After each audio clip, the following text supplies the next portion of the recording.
So हामी biology start गर्दैछौँ है। सो बायोलोजीको हाम्रो टपिक छ है हेरिडिटी एन्ड इभोल्युसन है। सो हेरिडिटी एन्ड इभोल्युसन्समा चाहिँ के छ भन्दाखेरि हेरिडिटी भनेको चाहिँ सिम्पल टर्ममा के हुनु हो भन्दाखेरि चाहिँ क्यारेक्टर है, जुन चाहिँ क्यारेक्टर छ हाम्रो है एउटा जेनेरेसनदेखि अर्को जेनेरेसनमा होइन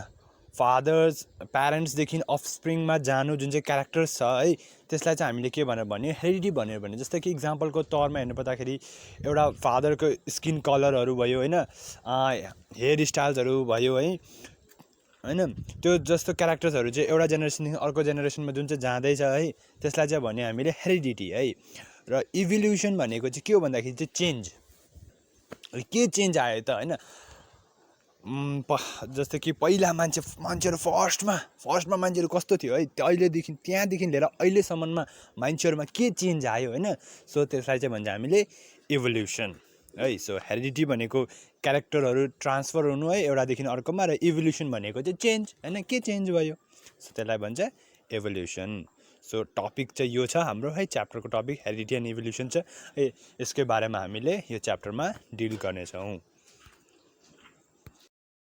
स्टार्ट गरौँ है। सो फर्स्टमा हाम्रो के छ भन्दाखेरि difference between acquired and inherit traits है। सो एक्वायर्ड र इनहेरिट ट्रेट्स है चाहिँ के डिफरेन्स छ दुइटामा चाहिँ होइन। सो हेर्नुहोस् फर्स्टमा चाहिँ हाम्रो एक्वायर्ड ट्रेट्स दिएको छ है। एक्वायर्ड ट्रेट्समा के भनेको छ भन्दाखेरि an acquired trait is experienced by an individual during his lifetime. It involves changes in non-reproductive tissues or somatic cells which cannot be passed on to the germ cells or progeny. For example, callus on feet, scars, food cooking skills, knowing to ride a bike, etc. है।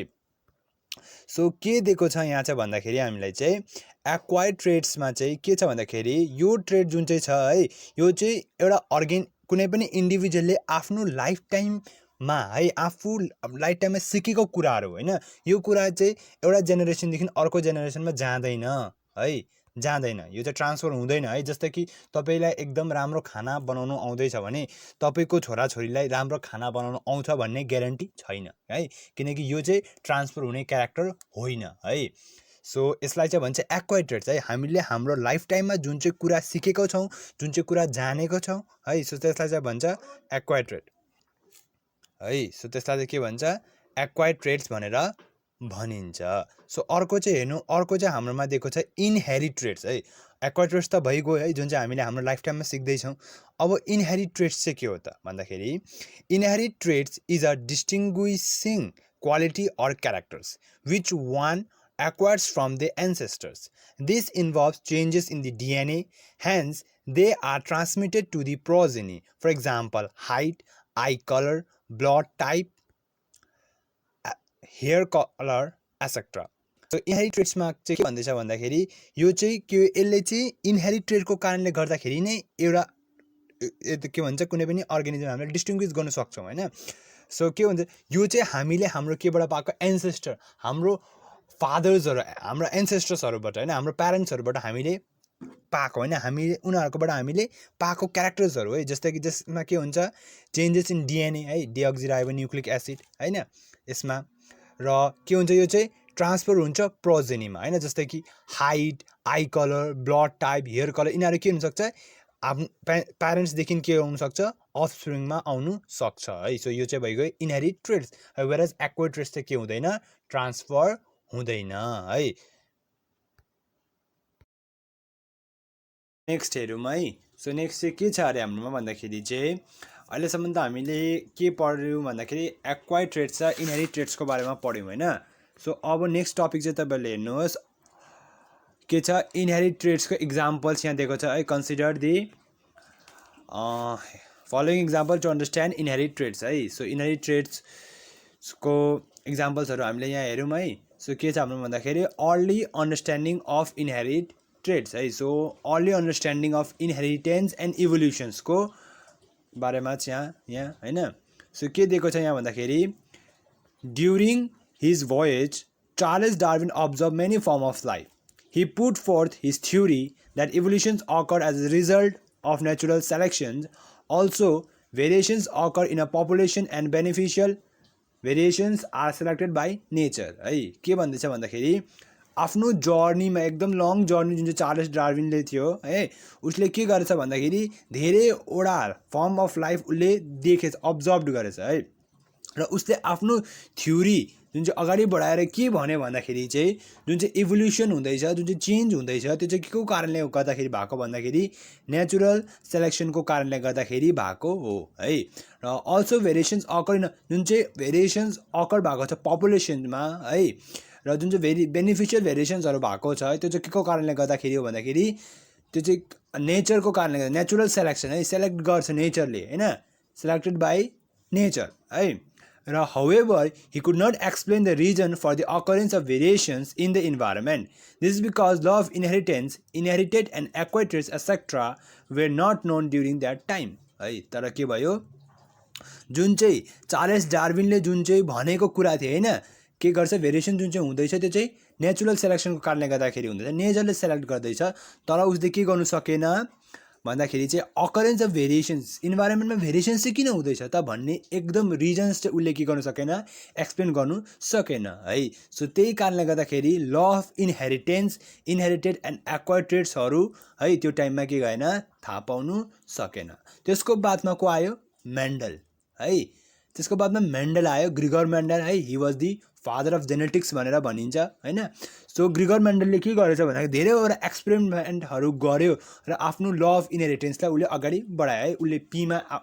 P प्लान्टमा उसले आफ्नो experiment गरेको छ हैन र त्यो र जुन चाहिँ यो चार्ल्स डार्विन र जुन चाहिँ यो चार्ल्स डार्विन र मेन्डल थियो है उनीहरूको चाहिँ कहिले पनि भेट भएन है त्यही भएर के भयो as a result a complete understanding on mechanism of variations could not be established है त्यही भएर के भएन एउटा कम्प्लिट अन्डरस्ट्यान्डिङ है भेरिएसनको जुन चाहिँ मेकानिजम छ त्यसको एकदम मेन चाहिँ के भएन एस्टाब्लिस भएन है र पनि दुईजना नै साइन्टिस्ट है ग्रिगर मेन्डल पनि चार्ल्स डार्विनले पनि आफ्नो एकदम के गरेछ एकदम राम्रो काम गरेको छ हैन केमा इनहेरिटेन्स एन्ड इभोल्युसन्समा है ल अफ इनहेरिटेन्समा दुईजनाले नै काम गरेको छ है चार्ल्स डार्विनले के भनेको थियो नेचुरल सेलेक्सनको कारणले गर्दाखेरि भेरिएसन्स आउँछ भनेर भनेको थियो हैन र मेन्डलले के गर्यो मेन्डलले आफ्नो ल अफ इनहेरिटेन्सलाई उसले बढायो है उसले पी प्लान्टमा उसले के गरेछ एक्सपेरिमेन्ट केमा इनहेरिटेन्स एन्ड इभोल्युसन्समा है ल अफ इनहेरिटेन्समा दुईजनाले नै काम गरेको छ है चार्ल्स डार्विनले के भनेको थियो नेचुरल सेलेक्सनको कारणले गर्दाखेरि भेरिएसन्स आउँछ भनेर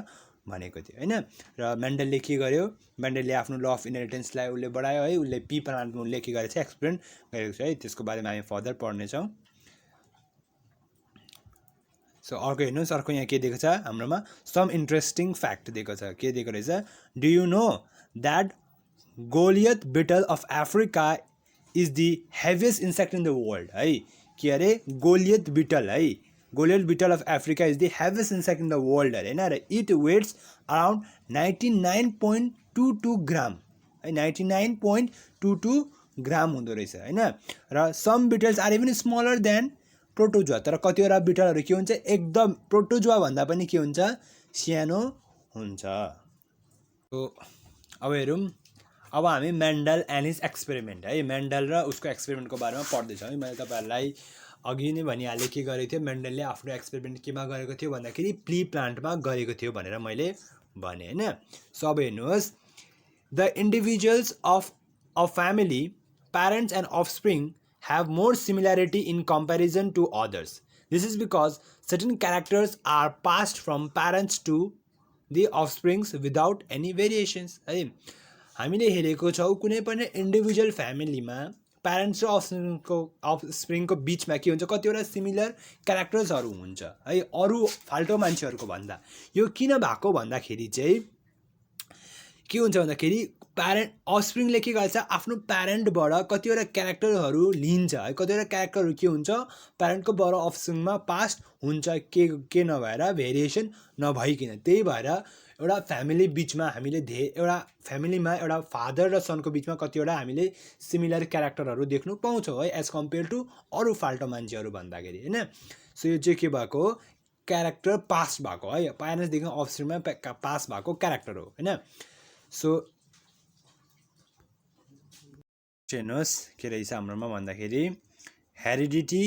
is defined as the transmission of characteristics from one generation to another. These characteristics may be physical, mental or physiological है मैले तपाईहरुलाई स्टार्टिङमै भनिहालेको थिएँ हेरिडिटी भनेको के हो ट्रान्समिसन अफ क्यारेक्टर्स हो एउटा जेनेरेसनदेखि अर्को जेनेरेसनमा क्यारेक्टरको ट्रान्सफर हुनुलाई नै हामीले हेरिडिटी भनेर भनिन्छ हैन र क्यारेक्टर्स जस्तो पनि फिजिकल मेन्टल अर फिजियोलोजिकली जस्तो पनि क्यारेक्टर के हुन सक्छ ट्रान्समिसन हुनु सक्छ हैन सो हेर्नुहोस् अब commonly observed heritable features are curly hair, a particular type of earlobe, hair on ears, etc. है सो यो commonly ट्रान्सफर हुने क्यारेक्टर्सहरुमा हाम्रो कर्ली हेयर है एउटा टाइप अफ इयरलोब को हैन अर्को के चाहिँ हेयर अन इयर्स है यिनीहरु चाहिँ कमनली ट्रान्सफर हुने के क्यारेक्टर्सहरु हो हैन अर्को हेर्नु के छ transmission of traits from the parents to progeny Mendel work है सो प्यारेन्ट्सदेखि प्रोजेनीमा कसरी ट्रेड्स ट्रान्सफर हुन्छ है सो ट्रेड्स भनेकै क्यारेक्टर्स है सो कसरी ट्रान्सफर हुन्छ है त्यसमा मेन्डलले के काम गरेको छ हेर्नुहोस् के छ भन्दाखेरि ग्रेगर जोन मेन्डल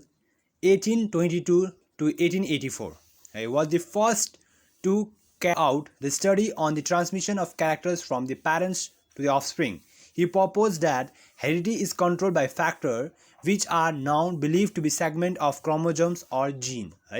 सो के भनेको थियो भन्दाखेरि ग्रेगर मेन्डल है उसलाई फादर अफ जेनेटिक्स भनेर भन्छ ऊ चाहिँ फर्स्ट साइन्टिस्ट थियो जसले केमा काम गर्यो भन्दाखेरि ट्रान्समिसन अफ क्यारेक्टर्स प्यारेन्टदेखि अफस्प्रिङमा कस्तो क्यारेक्टर ट्रान्समिसन हुन्छ भन्ने काम चाहिँ फर्स्ट उसले गरेको है उसले के भनेको थियो भन्दाखेरि हेरिडिटीलाई चाहिँ एउटा यस्तो कुराले कन्ट्रोल गर्दैछ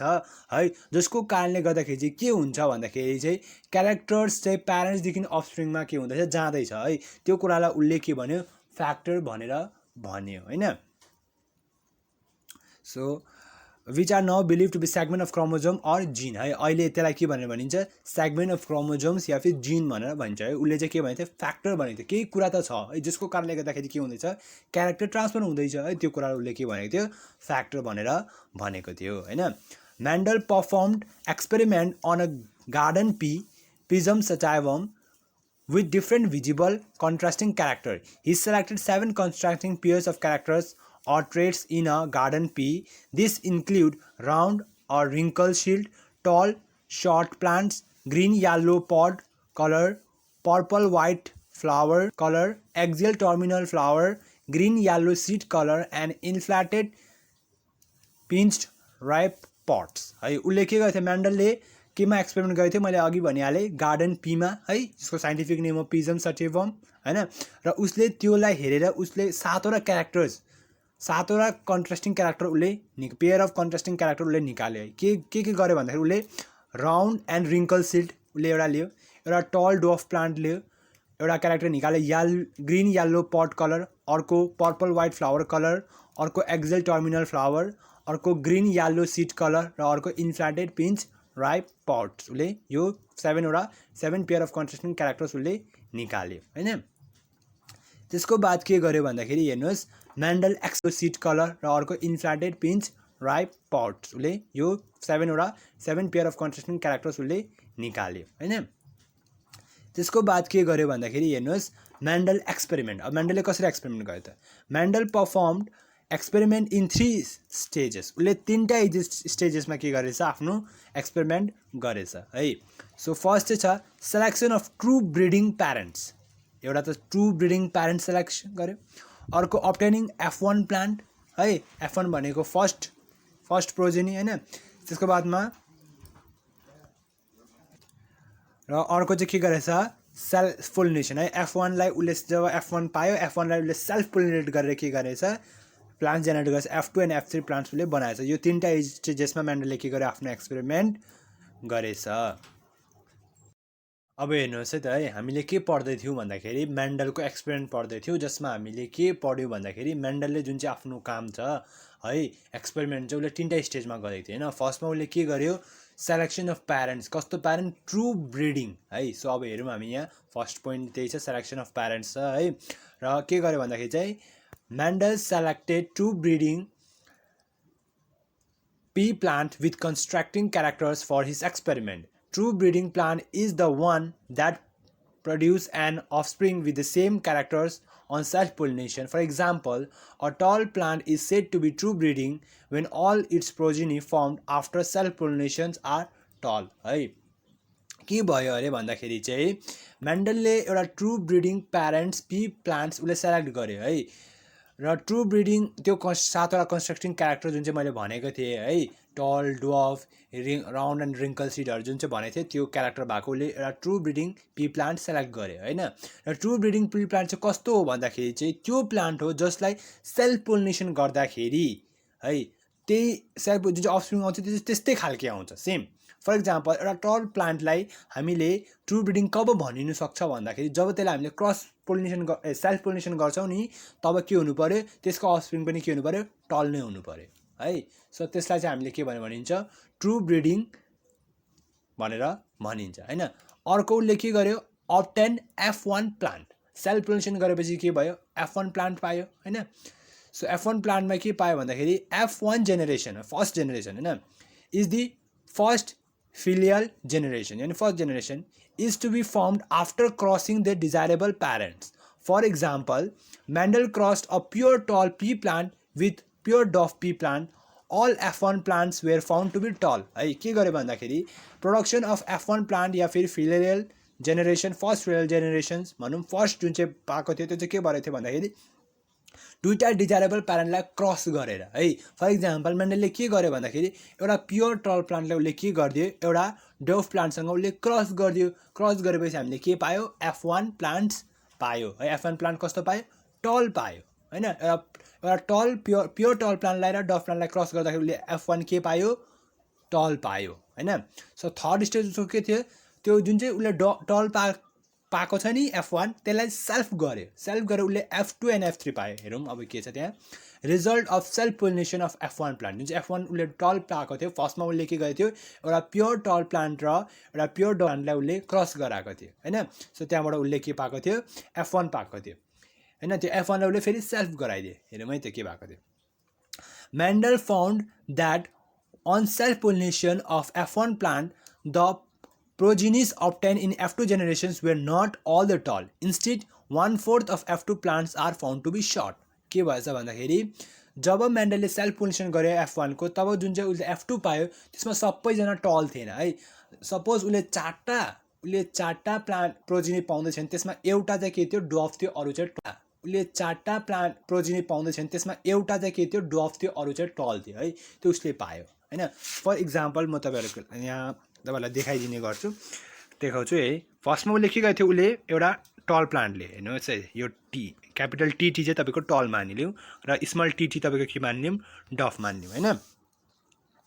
सो उसले के गरेछ अरे भन्दाखेरि चाहिँ उसले यो लेछ अरे जब उसले यसलाई क्रस गराइदियो होइन यो दुइटाको बिचमा जब उसले क्रस गराइदियो यहाँबाट एउटा टी है यहाँबाट एउटा टी आयो र उसले यस्तो पायो है सो यो चाहिँ टल हो प्योर टल प्लान्ट हो यो डफ प्लान्ट हो र जब उसले क्रस गरायो जुन चाहिँ प्रोजिनी पायो F1 जुन चाहिँ पायो यो F1 हो है ल जब उसले F1 पायो यो F1 चाहिँ कस्तो थिएछ भन्दाखेरि कस्तो थिएछ टल थिएछ होइन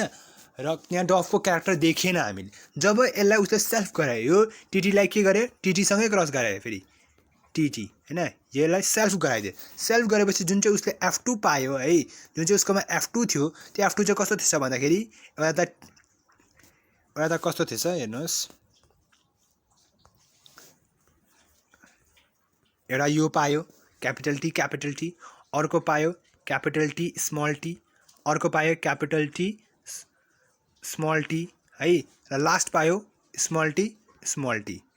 है सो यस्तो उसले पाएछ होइन F1 मा त उसले के पाएको थियो क्यापिटल टी र स्मल टी जसमा चाहिँ डफको क्यारेक्टर देखिएन होइन रिसेसिभ भयो डोमिनेन्ट क्यारेक्टर टल प्लान्टको त्यो देखियो तर जब F1 लाई हामीले सेल्फ गराइदियो जब जुन चाहिँ हामीले F2 पायो F2 मा के गर्यो तीनटा प्लान्ट अब चारवटा जस्तो अब सपोज गरेर चारवटा पाएको थियो भन्दा चारवटा प्रोजिनी थियो भन्दाखेरि चाहिँ चारवटामा तीनटा चाहिँ टल थियो एउटा मात्रै के थियो डफ थियो एउटा प्लान्टकोमा मात्रै हामीले डफको क्यारेक्टर देख्यौँ अरूमा चाहिँ के भयो जुन चाहिँ हाम्रो डफ प्लान्टको क्यारेक्टर चाहिँ रिसेसिभ भयो र जुन चाहिँ टल प्लान्टको क्यारेक्टर चाहिँ डोमिनेन्ट भयो र त्यो डोमिनेन्ट क्यारेक्टर मात्रै हामीले देख्यौँ है सो यो तीनटा स्टेजमा उसले के गर्यो मेन्डलले आफ्नो एक्सपेरिमेन्ट गर्यो अर्को हेरौँ अर्को के छ हाम्रोमा भन्दाखेरि Mendel explanation for the reappearance of the short trait है मेन्डलले कसरी एक्सप्लेन गर्यो reappearance of the short trait है सर्ट ट्रेडको रिएपियरेन्स उसले कसरी एक्सप्लेन गर्यो मेन्डलले हैन त्यसको बारेमा यहाँ हेरौँ from this experiment Mendel concluded that F1 tall plants were not true breeding.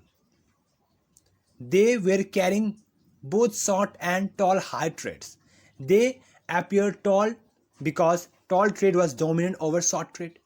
है जुन चाहिँ मेन्डलले F1 प्लान्ट पाएको थियो त्यो चाहिँ के होइन ट्रु ब्रिडिङ होइन किन भन्दाखेरि त्यसमा डफको क्यारेक्टर पनि छ त्यही भएर त हामीले F2 मा के गर्यो डफको क्यारेक्टर देख्यौँ हैन नत्र भने त हामीले F2 मा पनि सबै टल हुनुपर्ने थियो किन चारटा मध्येमा एउटा चाहिँ डफ भयो त किन भन्दाखेरि जुन चाहिँ F1 को जुन चाहिँ हामीले पाएको थियौँ त्यो चाहिँ के होइन ट्रु ब्रिडिङ होइन किनकि त्यसले के गरेन फेरि जुन चाहिँ F2 पाउँदाखेरि हामीले सबै टल पाइनौँ त्यसमध्ये एउटा त के थियो डफ पनि थियो हैन के हुन्छ अरे भन्दाखेरि फर्स्ट F1 मा चाहिँ हामीले डफको क्यारेक्टर किन देखिनौँ भन्दाखेरि डफको क्यारेक्टर रिसेसिभ भयो टलको क्यारेक्टर डोमिनेन्ट भयो त्यही भएर के गरे हामीले डोमिनेन्ट टलको क्यारेक्टर मात्रै देख्यौँ हैन डफको क्यारेक्टर चाहिँ देखिनौँ नि त हैन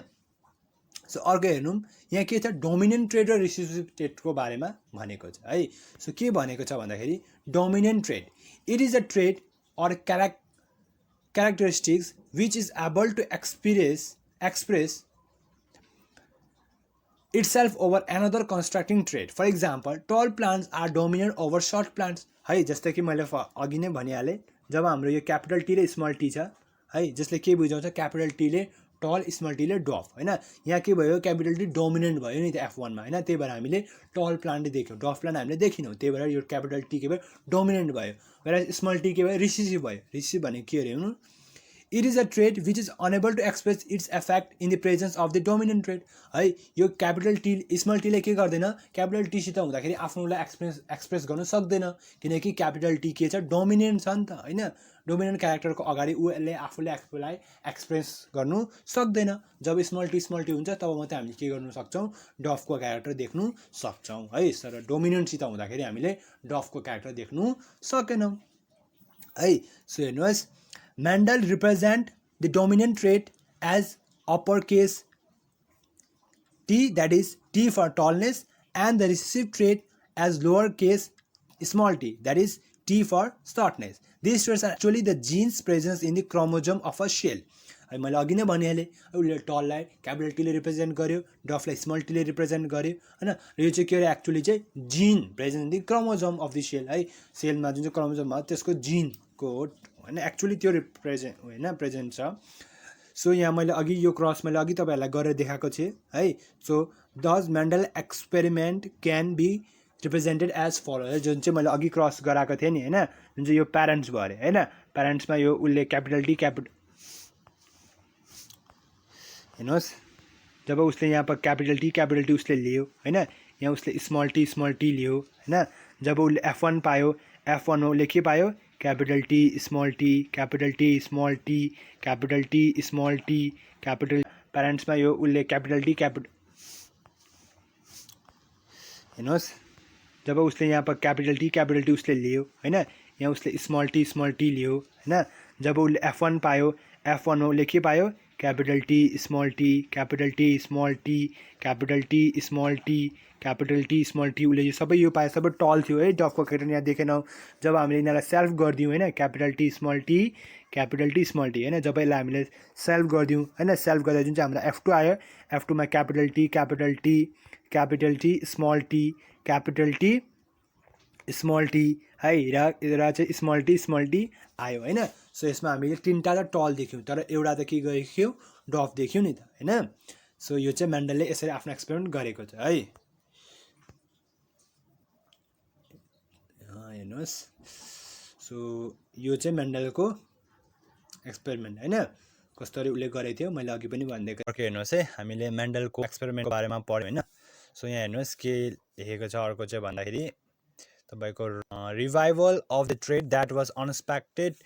unexpressed in F1 dove was observed in some F2 progeny. Both traits, tall and dwarf, were expressed in F2 generation in ratio 3:1.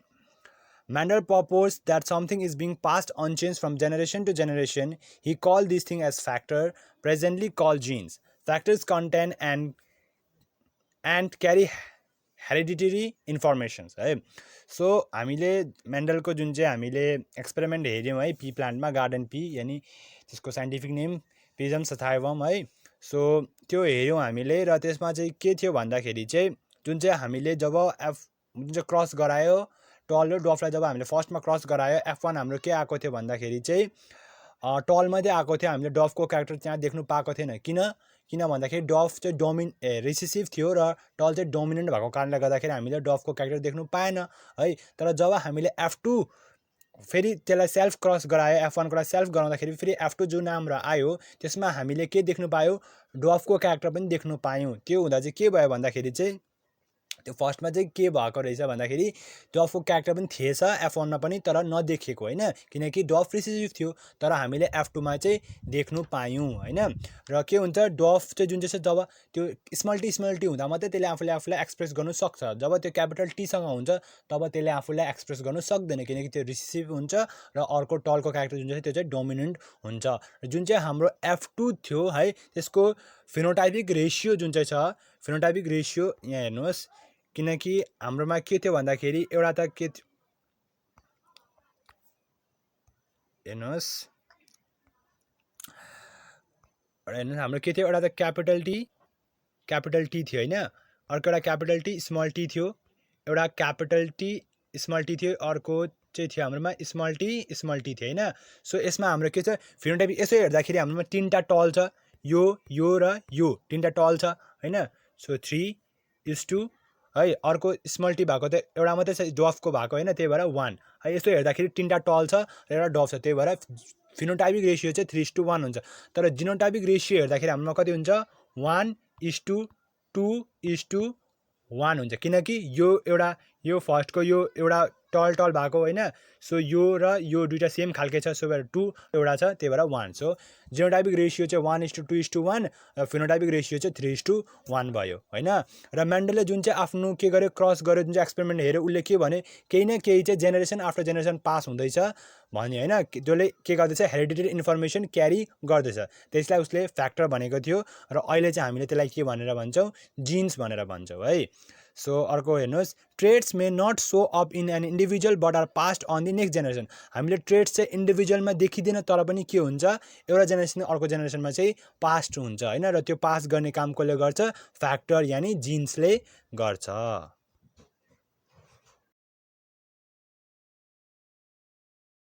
हेर्नुहोस्, अहिलेसम्म चाहिँ हामीले मेन्डलको एक्सपेरिमेन्ट पढ्यो है. सो अर्को चाहिँ हाम्रोमा के छ भन्दाखेरि नेक्स्ट टपिक हेर्नुहोस्, inheritance of traits over 2 generations है. सो है, inheritance of traits over 2 generations है. हेर्नुहोस् के छ त्यसमा भन्दाखेरि, the appearance of F1 plant was similar to their parents, that is, they were tall but were actually different from their parents. Mendel introduced the terms genotype and phenotype है. र जुन चाहिँ हाम्रो F1 प्लान्ट हामीले पाएको थियो फर्स्टमा cross गरेर, र जुन चाहिँ हाम्रो F1मा आएको थियो त्यो कस्तो थियो, टल थियो होइन. तर हामीले के भएको थियो, त्यहाँ डफको क्यारेक्टर देख्नु सकेको थिएनौँ है, किनकि डफ चाहिँ के थियो, रिसेसिभ थियो र टल चाहिँ डोमिनेन्ट भएको कारण हुनाले गर्दाखेरि F1मा हामीले टल मात्रै देख्यो होइन. तर F2मा हामीले टल र डफ दुइटा देखेको थियो. र त्यो हेरेर मेन्डलले दुईवटा टर्म इन्ट्रोड्युस गर्यो, त्यो चाहिँ हो जिनोटाइप र फिनोटाइप. मैले अलरेडी तपाईँहरूलाई भनिहालेको थिएँ. जुन चाहिँ F2को जुन चाहिँ रेसियो छ हाम्रो, जिनोटाइपिक रेसियो हाम्रो 1:2:1 थियो र फिनोटाइपिक रेसियो 3:1 थियो होइन. सो हेरौँ के रहेछ. Genotype is the genetic constitution of an organism which includes all genes that are inherited from both the parents. For example, capital T, comma, capital T, and small t are genotype of organism with reference to their height. है. र जिनोटाइपिक चाहिँ के हो भन्दाखेरि यो चाहिँ genetic constitution हो अर्गानिजमको होइन. त्यसमा चाहिँ हाम्रो सबै खालके जिन्स है, जो चाहिँ इनहेरिटेड हुन्छ प्यारेन्ट्सदेखि अफस्प्रिङमा होइन. जस्तै कि क्यापिटल टी स्मल टी होइन. यो चाहिँ हाइटको रेफरेन्समा है. मेन्डलले कतिवटा 7 पेयर अफ कन्स्ट्रक्टिङ क्यारेक्टर्स उसले निकालेको थियो नि, त्यसमा हाइटको रेफरेन्समा यो के भयो, जिनोटाइप्सहरू होइन. फिनोटाइपिक रेसियो चाहिँ कस्तो हो भन्दाखेरि, phenotypic is the observable trait or characteristics of an organism which is result of genotype. For example, tallness and shortness are phenotype resulting from different genotypes. है फिनोटाइप भन्दाखेरि चाहिँ के कस्तो खालको भन्दा यसो हेर्दाखेरि नै हामीले टल र डफ हामीले छुटाउन सक्ने। अब जस्तो कि क्यापिटल टी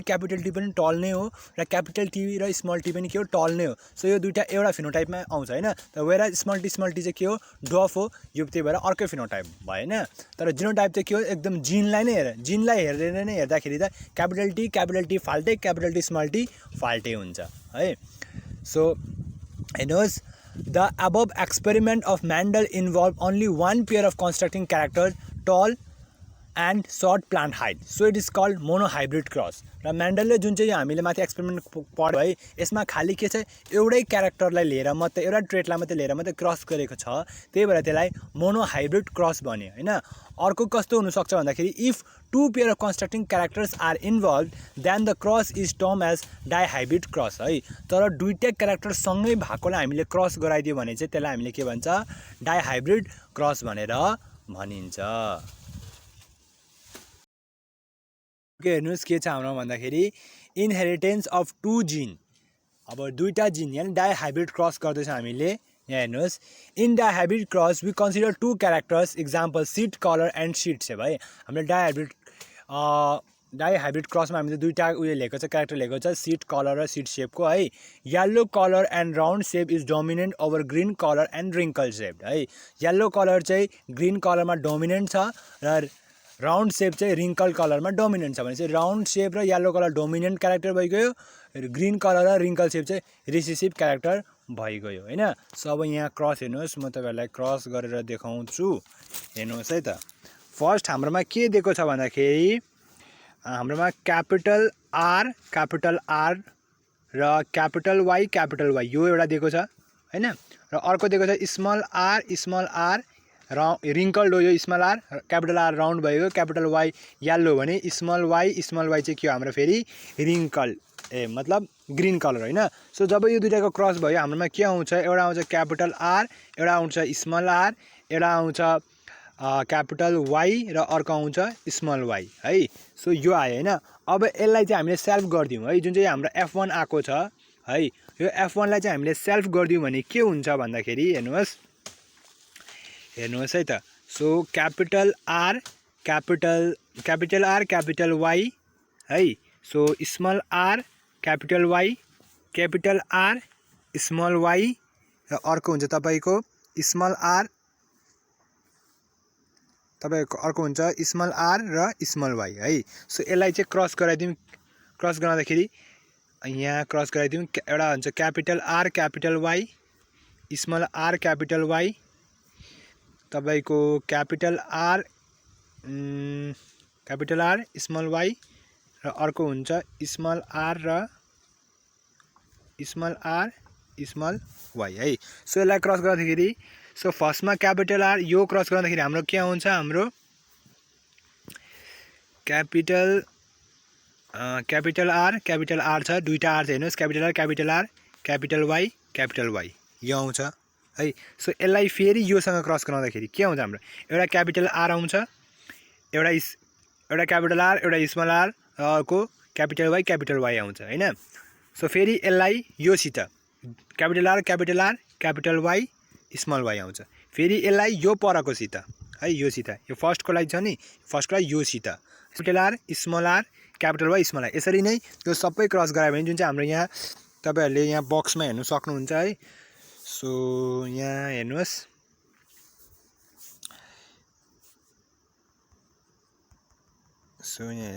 पर्खिनुहोस्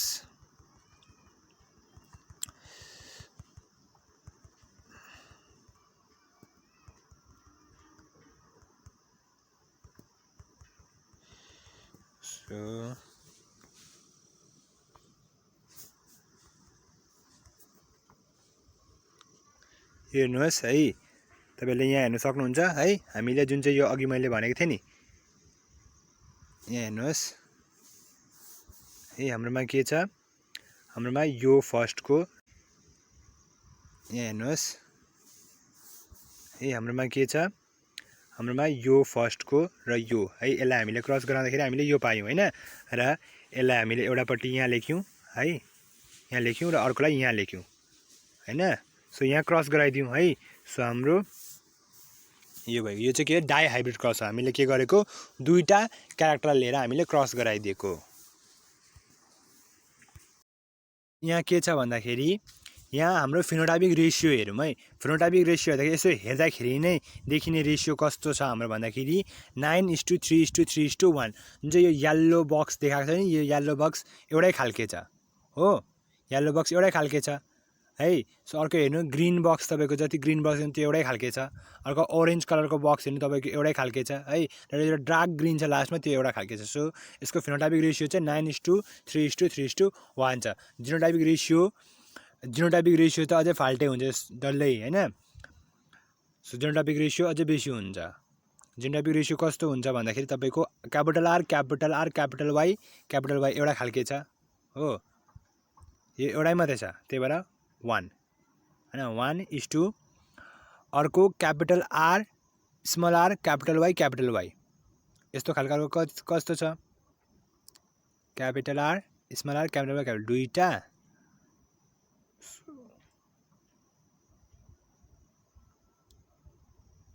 दुईटा रहेछ है, दुईटा छ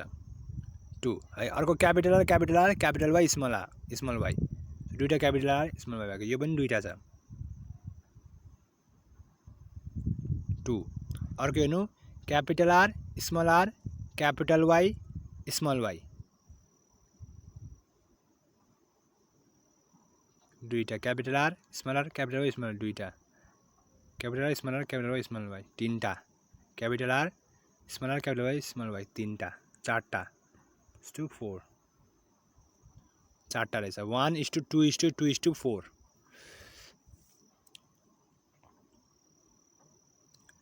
है। हाम्रो क्यापिटल आर यो पनि भइगयो। अर्को स्मल आर क्यापिटल वाई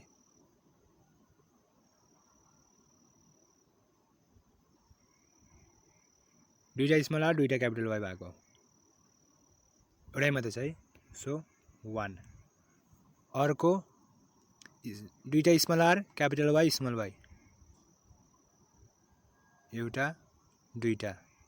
यो पनि दुईटा रहेछ 2। अर्को हेर्नुहोस् दुईटा capital R capital Y small Y, यो भइगयो। क्यापिटल आर स्मल वाई यो कतिवटा छ, एउटा 1:2। अर्को हेर्नुहोस् अर्को के छ, capital R capital Y small Y, so यो पनि दुईटा रहेछ 2:1। सो 1:2:2:1:2:1:2:1। सो यो चाहिँ के भयो तपाईँहरूको 1 2 3 4 4 4 16 1 2 3 4 5 9 10 14 16 हो यो। सो यो के भएको तपाईँहरूको जिनोटाइपिक रेसियो। तर फिनोटाइपिक रेसियो चाहिँ 9:3:3:1 चाहिँ तपाईँको फिनोटाइपिक रेसियो। यो चाहिँ के भयो डाई हाइब्रिड क्रस गरेर दुईटा क्यारेक्टरलाई क्रस गरेर दुईटा क्यारेक्टर भएकोलाई क्रस गर्दाखेरि चाहिँ डाई हाइब्रिड क्रस, र सिङ्गललाई क्रस गर्दाखेरि मोनो हाइब्रिड क्रस। नेक्स्ट हाम्रोमा छ प्रिन्सिपल्स अफ मेन्डल है। हामीले के पढिसक्यो भन्दाखेरि मेन्डलले गरेको monohybrid cross, dihybrid cross हामीले पढ्यौँ होइन। अब प्रिन्सिपल्स पढौँ है। प्रिन्सिपल अफ मेन्डल हेरौँ। Each characteristics in an organism is represented by 2 factors. It means that each cell has 2 chromosomes carrying the gene for the same character. When 2 constructing factors are present in an organism, then one of them can marks the presence of the other. Therefore, one is called the dominant factor while the other is called the recessive factor. When 2 constructing factors are present in an individual, they do not blend and produce an intermediate type. However, they remain separate and get expressed in the F2 progeny. The plant with capital T small t genotype is tall and not of the intermediate height. When more than 2 factors are involved, these are independently inherited. के भन्दैछ यहाँ भनेर भन्दाखेरि चाहिँ अर्गानिजममा कस्तो दुईटा खालको factor हुन्छ हैन, दुईटा खालको फ्याक्टर हुन्छ है। जस्तै कि अब हामीले capital T capital T small T र स्मल टी जुन चाहिँ छ यसमा चाहिँ के छ एउटा फ्याक्टर डोमिनेन्ट छ, टल डोमिनेन्ट छ र ड्वार्फ चाहिँ के छ रिसेसिभ छ हैन। र जब टल र ड्वार्फसँगै प्रेजेन्ट हुन्छ तब ड्वार्फ रिसेसिभ हुन्छ, देखिँदैन है। F1 मा हामीले जस्तै कि मोनोहाइब्रिड क्रस गर्दा देखेको थियौँ, F1 मा ड्वार्फ क्यारेक्टर देखेको थिएन है, टल मात्रै देखियो। तर F2 मा चाहिँ हामीले के देख्यो ड्वार्फको क्यारेक्टर पनि देखियो हैन। यो चाहिँ के भएको होइन भन्दाखेरि चाहिँ ब्ल्यान्ड भएको होइन है, त्यो ग्यामेट फर्मेसनको टाइममा हुन्छ त्यहाँ है। हेर्दाखेरि बिचमा के हुन्छ भन्दाखेरि चाहिँ इन्टरमिडिएट टाइप जस्तै बनिन्छ क्यापिटल टी स्मल टी जो चाहिँ टल हो हैन। त्यो चाहिँ इन्टरमिडिएट हाइटको आउँदैन है, आयो भने कि त टल आउँछ कि त ड्वार्फ आउँछ, इन्टरमिडिएट हाइटको आउँदैन। त्यही भएर के भयो क्यापिटल टी स्मल टी पनि के भयो टल नै भयो हैन। सो तर त्यो ड्वार्फको क्यारेक्टर चाहिँ त्यहीँ हुन्छ, हामीले देखिँदैन किनकि त्यो रिसिभ हुन्छ। त्यो चाहिँ हामीले बादमा गएर F2 प्रोजेनीमा हामीले त्यसले आफूले एक्सप्रेस गर्नु सक्छ ड्वार्फले पनि हैन। So when more than two factors are involved, these are independently inherited है। जब के हुन्छ दुईटा भन्दा बढी फ्याक्टर्स इन्भल्भ हुन्छ है, तिनीहरू पनि इन्डिपेन्डेन्टली इनहेरिटेड हुन्छ है। सो के हुन्छ भन्दाखेरि दुईटा खालको फ्याक्टर, एउटा डोमिनेन्ट फ्याक्टर र एउटा रिसेसिभ फ्याक्टर है। र डोमिनेन्ट फ्याक्टरले त रिसेसिभसँग हुँदा पनि उसले आफूलाई एक्सप्रेस गर्नु सक्छ, वेराज रिसेसिभले चाहिँ डोमिनेन्टसित हुँदा एक्सप्रेस गर्नु सक्दैन है। ऊ चाहिँ के हुनु पर्यो रिसेसिभ मात्रै क्यारेक्टर छ भने मात्रै उसले आफूलाई एक्सप्रेस गर्नु सक्छ।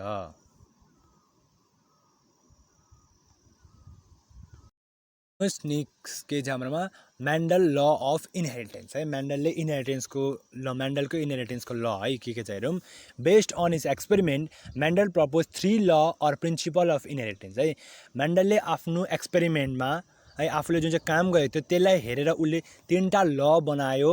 है। ल अफ इनहेरिटेन्स या फिर प्रिन्सिपल अफ इनहेरिटेन्स भनेर 3टा ल उसले बनाएको छ। के हो भन्दाखेरि एउटा चाहिँ ल अफ डोमिनेन्स, अर्को ल अफ सेग्रिगेसन है। ल अफ सेग्रिगेसनलाई हामीले law of purity of gamete पनि भनेर भनिन्छ है। र अर्को चाहिँ छ ल अफ इन्डिपेन्डेन्ट एसर्टमेन्ट है। के रहेछ law of dominance, law of segregation जसलाई हामीले law of purity of gamete पनि भनेर भन्छ, अर्को छ ल अफ इन्डिपेन्डेन्ट एसर्टमेन्ट है। 3टा छ। So law of dominance and law of segregation are based on monohybrid cross, well law of independent assortment is based on dihybrid cross. जसमा हाम्रो माथि दुईटा ल अफ डोमिनेन्स र ल अफ सेग्रिगेसन है यो चाहिँ मोनोहाइब्रिड क्रसमा बेस्ड छ, र ल अफ इन्डिपेन्डेन्ट एसर्टमेन्ट चाहिँ डाइहाइब्रिड क्रसमा बेस्ड छ है। सो हेर्नुहोस् के छ हाम्रोमा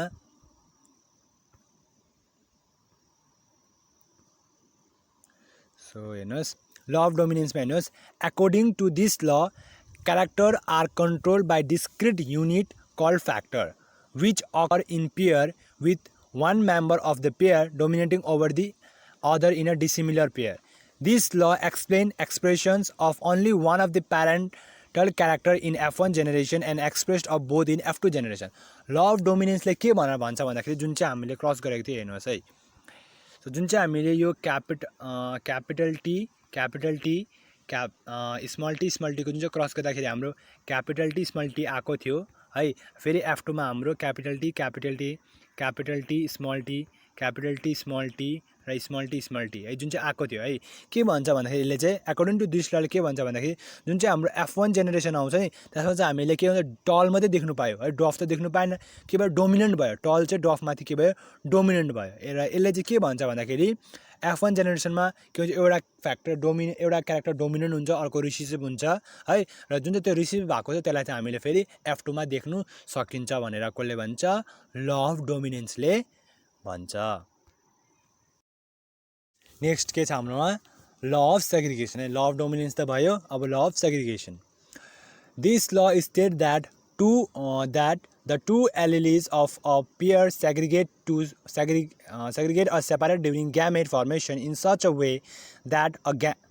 gamete receive only one of the two factor. In homozygous parent, all gamete produced are similar, while in heterozygous parent, two kind of gamete are produced in equal proportions. Law of segregation ले के भन्छ भनेर भन्दाखेरि चाहिँ जुन चाहिँ हाम्रो F1 generation F1 प्रोजेनीमा क्यापिटल स्मल टी भएको थियो नि यो चाहिँ के भएको हैन ब्ल्यान्ड भएको हैन है, ब्ल्यान्ड भएको हैन। यो चाहिँ के भएको ग्यामेट फर्मेसनको टाइम ग्यामेट फर्मेसन हुँदाखेरि त्यस्तो भएको है। त्यो ब्ल्यान्ड अगर ब्ल्यान्ड भएको भए हामीले F2 मा के देखिन्थेन डफ क्यारेक्टर फेरि देखिन्थेन नि त है। तर F2 मा डफ क्यारेक्टर देखियो, त्यो कारण त्यसले हामीले के भन्न सक्छौं भन्दाखेरि F1 मा जुन चाहिँ प्रोजेनी बनेको थियो है क्यापिटल टी स्मल टी त्यो चाहिँ के भएको हैन ब्ल्यान्ड भएर बनिएको हैन त्यो चाहिँ के भएको गर्दाखेरि ग्यामेट फर्मेसनको टाइमले गर्दाखेरि त्यस्तो भएको है भनेर चाहिँ ल अफ सेग्रिगेसनले भन्छ है के भन्दछ इन होमोजाइगस प्यारेन्टले all gamete produce are similar सबै ग्यामेट सिमिलर हुन्छ होमोजाइगस प्यारेन्टको है होमोजाइगसको वेयरएज हेटेरोजाइगसको के हुन्छ डिफरेन्ट हुन्छ ल अफ इन्डिपेन्डेन्ट एसेटमेन्ट अब के भयो हाम्रो ल अफ इन्डिपेन्डेन्ट एसेटमेन्ट हामीले ल अफ सेग्रिगेसन र ल अफ डोमिनेन्स पढ्यो जो चाहिँ मोनोहाइब्रिड क्रसमा बेस्ड थियो अब ल अफ इन्डिपेन्डेन्ट एसेटमेन्ट चाहिँ डाइहाइब्रिड क्रसमा बेस्ड छ है when two pair of trait are combined in a hybrid one pair of characters segregate independent of the other pair of character के भन्दैछ जब दुईटा टु पेयर अफ ट्रेड चाहिँ कम्बाइन हुन्छ hybrid बनाउनको लागि त्यसमा एउटा पेयर अफ क्यारेक्टर चाहिँ सेग्रिगेट हुन्छ independently than other pair of character बुझ्दैछ के भन्दैछ राम्रोसित सुन्नु के भन्दैछ भन्दाखेरि जब दुईटा पेयर अफ ट्रेड चाहिँ कम्बाइन हुन्छ हाइब्रिड डाइहाइब्रिड पेयर चाहिँ कम्बाइन हुन्छ हाइब्रिड बनाउनको लागि तब के हुन्छ एउटा पेयर अफ क्यारेक्टर चाहिँ सेग्रिगेट हुन्छ independently than other pair of character है so in a dihybrid cross between two plant having round yellow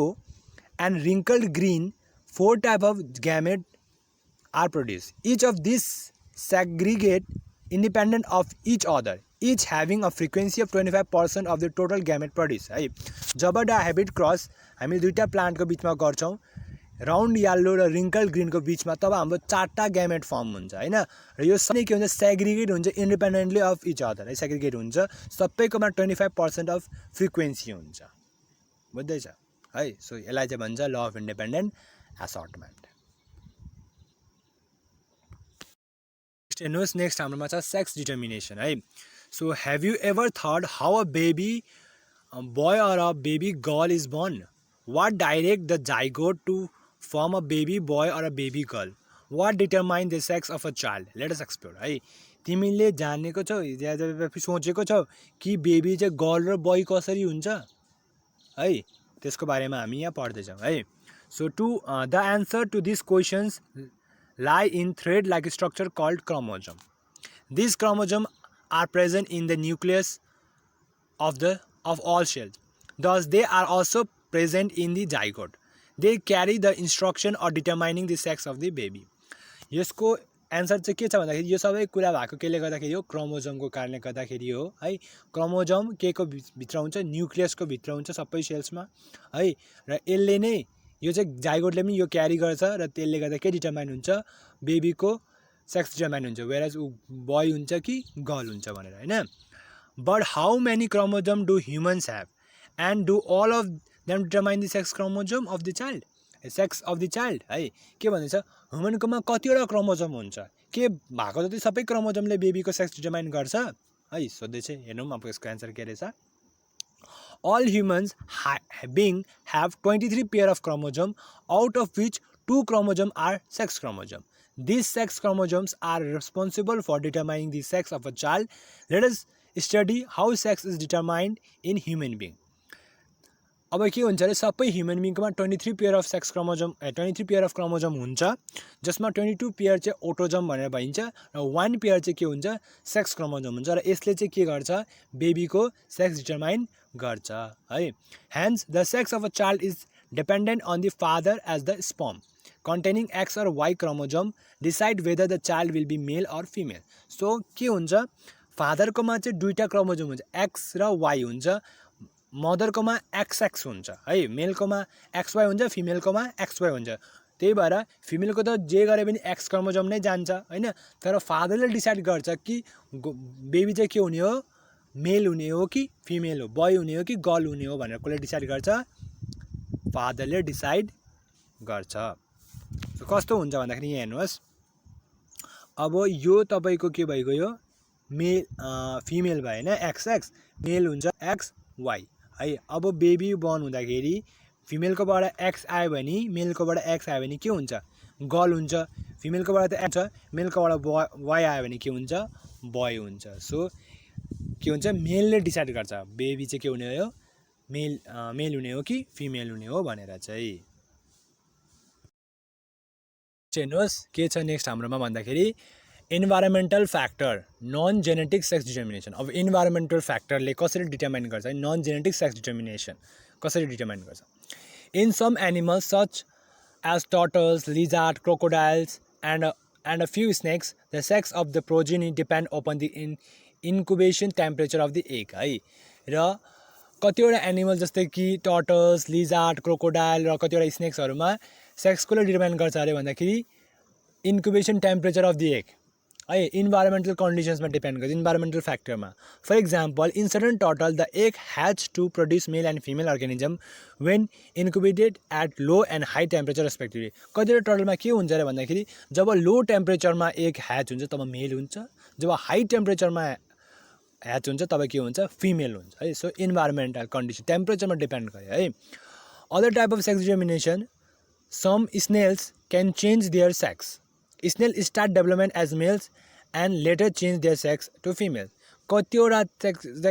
के हुन्छ एनिमल्समा त सेक्स चेन्ज गर्ने स्नेलले त सेक्स चेन्ज गर्न सक्छ फर्स्ट ऊ डेभलप हुन्छ मेल लेटर अन ऊ के हुन्छ डेभलप हुन्छ फिमेलमा है absence of sex determination system अब सेक्स डिटर्मिनेसन नहुने हुँदैन हुने जस्तो कि earthworm are hermaphrodites they do not have separate sex as males and females earthworm के हुन्छ हर्मोफ्रोडाइट हुन्छ उसकोमा के हुँदैन उसमा सेपरेट गर्न सक्दैन सेक्स है मेल हो कि फिमेल हो उनीहरू के हुन्छ हर्मोफ्रोडाइट हुन्छ है अब सम इन्ट्रेस्टिङ फ्याक्टर चाहिँ हेर्नुहोस् के रहेछ do you no that in bird male have same sex chromosome ZZ and female have different sex chromosome ZW. This system of sex determination is reverse compared to this system found in humans. अब के हुन्छ अरे बर्डकोमा याद छ तपाईँहरूलाई बर्डकोमा मेलकोमा चाहिँ same chromosome हुन्छ ZZ र फिमेलकोमा चाहिँ डिफ्रेन्ट हुन्छ ZW. सो सेक्स यहाँ कसले डिसाइड गर्छ बेबीको फिमेल बर्डले डिसाइड गर्छ है यसलाई चाहिँ के हुन्छ भन्दाखेरि यसमा चाहिँ फिमेलले डिसाइड गर्छ र वेराज ह्युमनकोमा के हुँदै थियो मेलकोमा डिफ्रेन्ट थियो र केले डिसाइड गर्दै थियो मेलले डिसाइड गर्दै थियो है र अर्को हेर्नुहोस् के रहेछ in fruit fly Drosophila sex chromosomes are not present sex determined by the ratio of the number of X chromosome to autosome है फ्रुट फ्लाई डर्सोफिलामा सेक्स क्रोमोजोम के हुँदैन प्रेजेन्ट हुँदैन सेक्सले डिटर्माइन गर्छ ratio of the number of X chromosome to autosome X chromosome to अटोजोमको रेसियोमा determine गर्छ र सेक्स यसमा चाहिँ के हुन्छ सेक्स क्रोमोजोम हुँदैन अर्को हेर्नुहोस् के रहेछ हाम्रोमा फ्याक्टर लिडिङ टु इभोल्युसन अब एभोल्युसन कसरी आयो है के कारणले गर्दाखेरि इभोल्युसन चेन्ज के भएले गर्दाखेरि भयो है त्यो हेरौँ to understand variation let us look at an example of horses by going back to prehistoric times. Earlier ancestors of horses were small in size, about the size of a pony. They had to constantly face the threat of predator. However, a small group of these horses were swift runners which helped them escape their predators. Since they were able to escape predation, they survived and passed on their genes to the next generation. Hence, these variant fast runners were selected, which evolved to give rise to the present day tall, long-legged modern horse. अब variation भनेको change होइन कसरी आयो बदला एकदम variation important पनि छ है सो के हुन्छ भन्दाखेरि हामी हर्सको बारेमा हेरौँ पहिला जमानामा हर्स कस्तो थियो अरे पोनी जत्रो साइजको थियो है जसमा उनीहरूलाई के हुन्थ्यो अरे प्रिडेटरहरूले उसलाई पुरा एट्याक गर्थ्यो पुरा खाने गर्थ्यो है तर कतिवटा हर्सहरू चाहिँ के चाहिँ एकदमै रन गर्नु सक्ने खालको उनीहरू चाहिँ भागेछ त्यहाँबाट होइन र भाग्ने हुँदाखेरि के भएछ भन्दाखेरि चाहिँ उनीहरू जब भाग्ने भयो भागेपछि के भयो उनीहरू सर्भाइभ गर्नु सक्यो है र उनीहरूको के भइगयो सर्भाइभ गर्नु सकेर उनीहरूको जिन के भयो नेक्स्ट जेनेरेसनमा जब उनीहरूको जिन गयो त्यो फास्ट रनर खालके जसको कारणले गर्दाखेरि अहिलेको जुन चाहिँ हर्स छ हाम्रो एकदमै कस्तो अहिलेको हर्स एकदम टल लङ लेग्ड है एकदम खतरा खालके होइन सो त्यस्तो खालके हर्स हामीले पायो है पहिला त हर्स कस्तो थियो एकदम सानो थियो तर कतिवटा हर्सहरू त्यहाँबाट भाग्यो होइन उनीहरू सर्भाइभ गर्नु सक्यो है त्यसले गर्दा उनीहरूकोमा के आयो त्यो हर्सहरू सेलेक्ट भयो होइन उनीहरूकोमा के आयो भेरिएसन आयो है त्यसरी के भयो इभोल्युसन भयो होइन So let us understand how variation accumulate to produce an organism more evolved than his ancestor. So अब हामी बुझौँ कि भेरिएसनले चाहिँ कसरी चाहिँ अर्गानिजमलाई उनीहरूको एन्सेस्टरबाट अझै के भन्छ डेभलप्ड कसरी बनाउँछ होइन इभल्भ कसरी बनाउँछ कन्सिडर द फलोइङ इक्जाम्पल यो इक्जाम्पल्स हाम्रो हेरौँ एउटा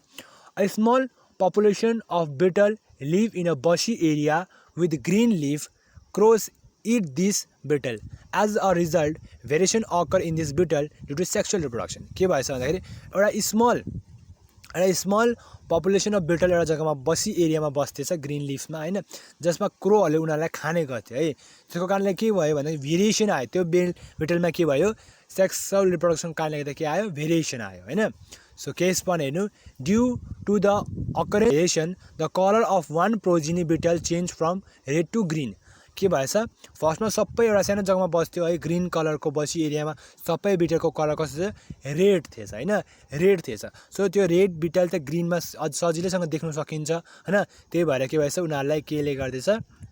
क्रोहरूले खाने गर्थे है। त्यसो हुँदाखेरि उनीहरूको सेक्सुअल रिप्रोडक्सन भएर के भयो, उनीहरू भेरिएसन आयो। भेरिएसन के भयो भन्दाखेरि त्यसमध्येमा कतिवटा बिटलहरू के भएछ,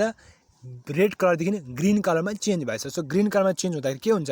ग्रिन बिटलको कलर पनि ग्रिन, ग्रासको कलर पनि ग्रिन। सो क्रोले त्यसलाई चिन्नु सक्दैन है। कतिवटा रेड कलरकोलाई उनीहरूले रेड कलरको मात्रै खानु सक्छ, ग्रिन कलरकोलाई खानु सक्दैन है। What is the advantage of this variation to green beetle? So green बिटललाई के एडभान्टेज थियो भन्दाखेरि चाहिँ the green beetle can hide itself in leaves to escape from being eating by crows, thus the variation provides a survival advantage to the beetle. के भयो, green beetle चाहिँ ग्रासमा लुक्नु सक्थ्यो र के भयो, क्रोले उसलाई खानु सक्थेन। त्यही भएर उनीहरूलाई के हो, भेरिएसनले के गर्नु सक्यो, भेरिएसन भएको कारणले गर्दाखेरि ग्रिन बिटल के हुनु सक्यो, सर्भाइभ हुनु सक्यो हैन। Hence the red beetle are rendered more vulnerable. These chances of survival to reproduce are lesser in comparison to green beetle. This lead to an increase in the population of green beetle. So red beetle लाई मात्रै खाकै गर्नु थाल्यो हैन, green beetle चाहिँ बाँच्नु थाल्यो हैन, green बिटलको population बढ्नु थाल्यो, त्यो के भयो, रेड बिटलको पपुलेसन घट्नु थाल्यो है। सो यहाँ डायग्राममा देख्नु हुँदैछ तपाईहरुले हैन, variation in the population by natural selection. This type of variation which increase the survival value of organism is naturally selected है। र जुन चाहिँ यो के भयो, यो टाइपको भेरिएसन जसले चाहिँ सर्भाइभल भ्याल्यु बढाइदियो ग्रिन बिटलको हैन, त्यसलाई चाहिँ के हुन्छ, त्यो चाहिँ नेचुरली सेलेक्टेड भयो हैन, नेचुरली सेलेक्टेड भयो नि त। ग्रिन बिटल चाहिँ बाँच्न थाल्यो, रेड बिटललाई त क्रोले खान थाल्यो। रेड बिटलको पपुलेसन घट्यो, ग्रिन बिटलको पपुलेसन के गर्यो, बढ्यो। गर्दै थियौँ भन्दाखेरि बिटलको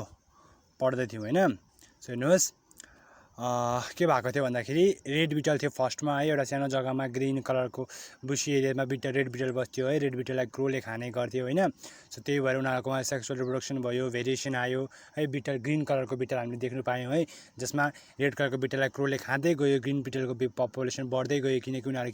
के हुन थाल्यो, त्यो ग्रासमा लुक्नु सक्ने भएको थियो हैन। त्यही भएर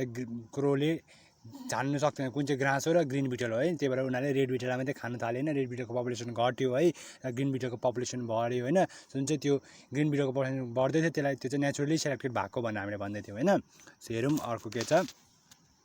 natural selection. It may be defined as a process that result in the increased survival and reproductive success of individual who are well adjusted to the environment है। नेचुरली सेलेक्सन भनेको के भन्दाखेरि जुन चाहिँ मतलब जसको चाहिँ के हुन थाल्ने, सर्भाइभ गर्ने है एबिलिटी बढ्यो है, र reproductive success of that individuals पनि इन्क्रिज हुँदैछ भने है, त्यो जग्गामा चाहिँ ऊ के हुन्छ, एडजस्ट गर्नु सक्दैछ है भने चाहिँ त्यसलाई के भन्छ, नेचुरल सेलेक्सन भनेर भन्ने हैन। देयरफोर एज सिन अबभ, हामीले माथि जब देख्यौँ है, हामीले योभन्दा अगाडि जुन चाहिँ हामीले पढेको थियौँ है, the population of green beetle increase because the red ones are eaten by the crow हैन, किनकि रेडलाई के खाले, क्रोले खाँदै थियो, र ग्रिनको पपुलेसन ग्रिनलाई खान सक्दैन, त्यही भएर ग्रिनको पपुलेसन बढ्यो हैन। Thus, because of natural selection, the beetle population evolved from red to green color of fit better in their environment है। त्यही भएर के भयो, रेड बिटलको कलर, रेड बिटल के भयो, इभल्भ भयो ग्रिन बिटलमा हैन, किन त्यो जग्गामा के हुन्छ, सर्भाइभ गर्नु सक्नुको लागि हैन। सो केस 2 मा के छ, due to variation the colour of one progeny beetle change from red to blue. र कतिवटा चाहिँ के भएछ, कलर उयसको भेरिएसन कारणले गर्दाखेरि रेड बिटलको कलर केमा चेन्ज भएछ, ब्लूमा चेन्ज भएछ हैन। The blue colour beetle is also able to reproduce and form a small population among the red beetle है। र ब्लू कलरको जुन चाहिँ ब्लू कलरको जुन चाहिँ हाम्रोमा बिटल थियो त्यो पनि के हुन थाल्यो, रिप्रोड्युस गर्नु थाल्यो त्यो जग्गामा है। बिस्तारै ब्लू कलरको पपुलेसन पनि छ हैन। The blue beetles are equally vulnerable to crow, र ब्लू बिटललाई पनि केले उयो गर्नु सक्थ्यो, क्रोले देख्नु सक्थ्यो र खानु सक्थ्यो हैन। They are easily visible as the red beetle, red beetle भन्दा झन् बेसी भिजिबल हुन्थ्यो ब्लू कलरको बिटल हैन। त्यही भएर के गर्नु सक्थ्यो, क्रोले त्यसलाई पनि खानु सक्थ्यो है, ब्लू कलरको बिटललाई पनि हैन। Let us assume that one day an elephant tramples the bushes where the red beetle live. कि हामी एउटा एज्युम गऱ्यौँ कि एक दिन जो चाहिँ रेड बिटल बस्ने जो बिटल बस्ने जग्गा थियो, रेड बिटल बस्ने, त्यसमा हात्ती आइदिएछ अरे है, हात्ती आएछ अरे। Most of the beetles are killed, but those that were able to survive are mostly blue beetle. Now the beetle population is mostly blue. के भएछ, त्यो जग्गामा के गर्दैछ, हात्तीले कतिवटालाई किल्छ, मारिदिएछ र कतिवटा कम्ती मात्रामा सर्भाइभ गर्न सकेछ। जुन चाहिँ सर्भाइभ गर्न सकेको थियो त्यो चाहिँ कस्तो थिएछ, ब्लू थिएछ है। अब त्यो जग्गामा के भयो, मोस्टली बेसी पपुलेसन केसको भयो, ब्लूको भयो हैन। In this case the colour blue afford no survival advantage to the beetles है। तर ब्लू बिटल्सले सर्भाइभल एडभान्टेज प्रोभाइड गरेको छैन, किनकि क्रोले त देख्नु सक्छ नि त्यसलाई हैन, क्रोले त खानु सक्छ है। However the major population of beetle now consist of only blue beetle, और जिन कभ एडभान्टेज प्रोभाइड गरेको छैन, किनकि क्रोले त देख्नु सक्छ नि त्यसलाई हैन, क्रोले त खानु सक्छ है। However the major population of beetle now consist of only blue beetle और जिन गभरिङ दिस कलर, र बेसी जस्तो पपुलेसन अहिले के को रहेछ, त्यहाँ ब्लूको रहेछ हैन। This is because of the accidental survival of blue Beatles. However had the beetle population been large, the elephant could not have destroyed the entire population of the red beetle. Thus, this accidental change in the frequency of gene in small population is referred to as genetic drift है। र यसलाई चाहिँ के भने हामीले genetic drift भयो है। यदि हामी एलिफेन्ट नआएको भए है, रेड बिटल बाँच्यो, रेड बिटल ग्रिनमा कन्भर्ट हुन सक्थ्यो हैन। रेड बिटल है ग्रीन कलरकोमा भेरिएसन आएर ग्रीन कलरको हुन सक्थ्यो है। तर एलिफेन्ट आएर कति म्याक्सिमम रेड कलरको बिटललाई मारिदियो है, र अब के मात्रै बाँचेको छ, म्याक्सिमम ब्लू कलरको बाँचेको छ। तर ब्लू कलरले बिटललाई के प्रोभाइड गरेको छैन, सर्भाइभल एडभान्टेज प्रोभाइड गरेको छैन है। सो यो कलरको जुन चाहिँ छ, यो जुन चाहिँ भयो हैन, यसलाई चाहिँ हामीले के भनेर भनिन्छ, जेनेटिक ड्रिफ्ट भनेर भनिन्छ है। Therefore it can be concluded that variation can lead to evolution है। र यसले के कन्क्लुड गर्छ भन्दाखेरि के गर्छ अरे, भेरिएसनले गर्दाखेरि इभोल्युसन हुन्छ भनेर कन्क्लुड गर्छ। के छ हाम्रोमा, हेरिडिटी है। अब हेरिडिटी भनेको मैले अलरेडी भनिहालेको थिएँ है। हेरिडिटी फर्स्टमा स्टार्टिङमा मैले तपाईँलाई भनेको थिएँ हेरिडिटी भनेको हैन। हेरौँ के रहेछ। Heredity as we know maintain a common basic body design, a new born child as all the basic features of a humans being. However, variation brings about change in the basic body design to ensure that all human beings are not identical है। के हुन्छ र भन्दाखेरि हेरिडिटीले के गर्छ, के हुन्छ, character transfer गर्छ है प्यारेन्ट्सदेखि अफस्प्रिङमा है। र यसले के मेन्टेन गर्छ भने बेसिक बडी डिजाइन है, न्युबर्न बेबीको के हो, ह्युमनकै फिचर्स हुन्छ त्यसमा हैन। तर भेरिएसनले चाहिँ के गर्छ भन्दाखेरि के उयो गर्छ भन्दाखेरि चाहिँ सबै ह्युमन बिङ चाहिँ आइडेन्टिकल चाहिँ सिमिलर हुन्छ, तर आइडेन्टिकल चाहिँ हुँदैन हैन। With subsequent generation, these variations keep on accumulating. Thus, they produce organisms that are more evolved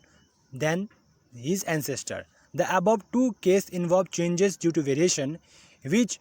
lead to the evolution of a newly formed species. Group of related organisms with common character which are capable of interbreeding. Hence, variation can lead to evolution. है र के हुन्छ भन्दाखेरि चाहिँ एउटा generation to generation के भेरिएसनले गर्दाखेरि के हुन्छ, एउटा के हुन्छ, एउटा अफस्प्रिङ है के हुन्छ, आफ्नो एन्सेस्टर भन्दा के हुन्छ, अझै बेसी इभल्भ हुनु सक्छ हैन। जुन चाहिँ हामीले माथि बिटलको केस पढ्यौँ है, त्यसमा के भएको थियो, भेरिएसनले गर्दाखेरि के आएको थियो, इभोल्युसन आएको थियो हैन। के भयो, रेड बिटल ग्रिनमा कन्भर्ट भयो है, रेड बिटल ब्लूमा कन्भर्ट भयो हैन, नेचुरली सेलेक्सन भयो हैन। र जब एलिफेन्ट आउँदाखेरि है जेनेटिक ड्रिफ्ट भनेर हामीले पढ्यौँ हैन, त्यसमा के भएको थियो, भेरिएसनले गर्दाखेरि इभोल्युसन आएको थियो है। अब अर्को हेर्नु, सम इन्ट्रेस्टिङ फ्याक्ट के रहेछ। Do you no that beetle form the largest order of insect? There are more than 30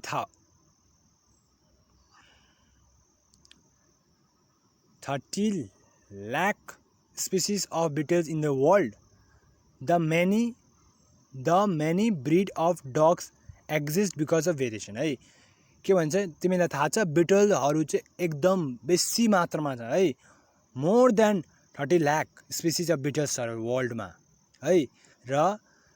the many breed of है धेरै बेसी डगको बिच चाहिँ के को कारणले एक्जिस्ट गर्छ बिकज अफ भेरिएसनकै कारणले गर्दाखेरि एक्जिस्ट गर्छ हाम्रोमा भन्दाखेरि स्पेसिएसन है सो स्पेसिएसनमा के छ भन्दाखेरि speciation may be defined as an evolutionary process which involves the formations of one or more species from an existing species है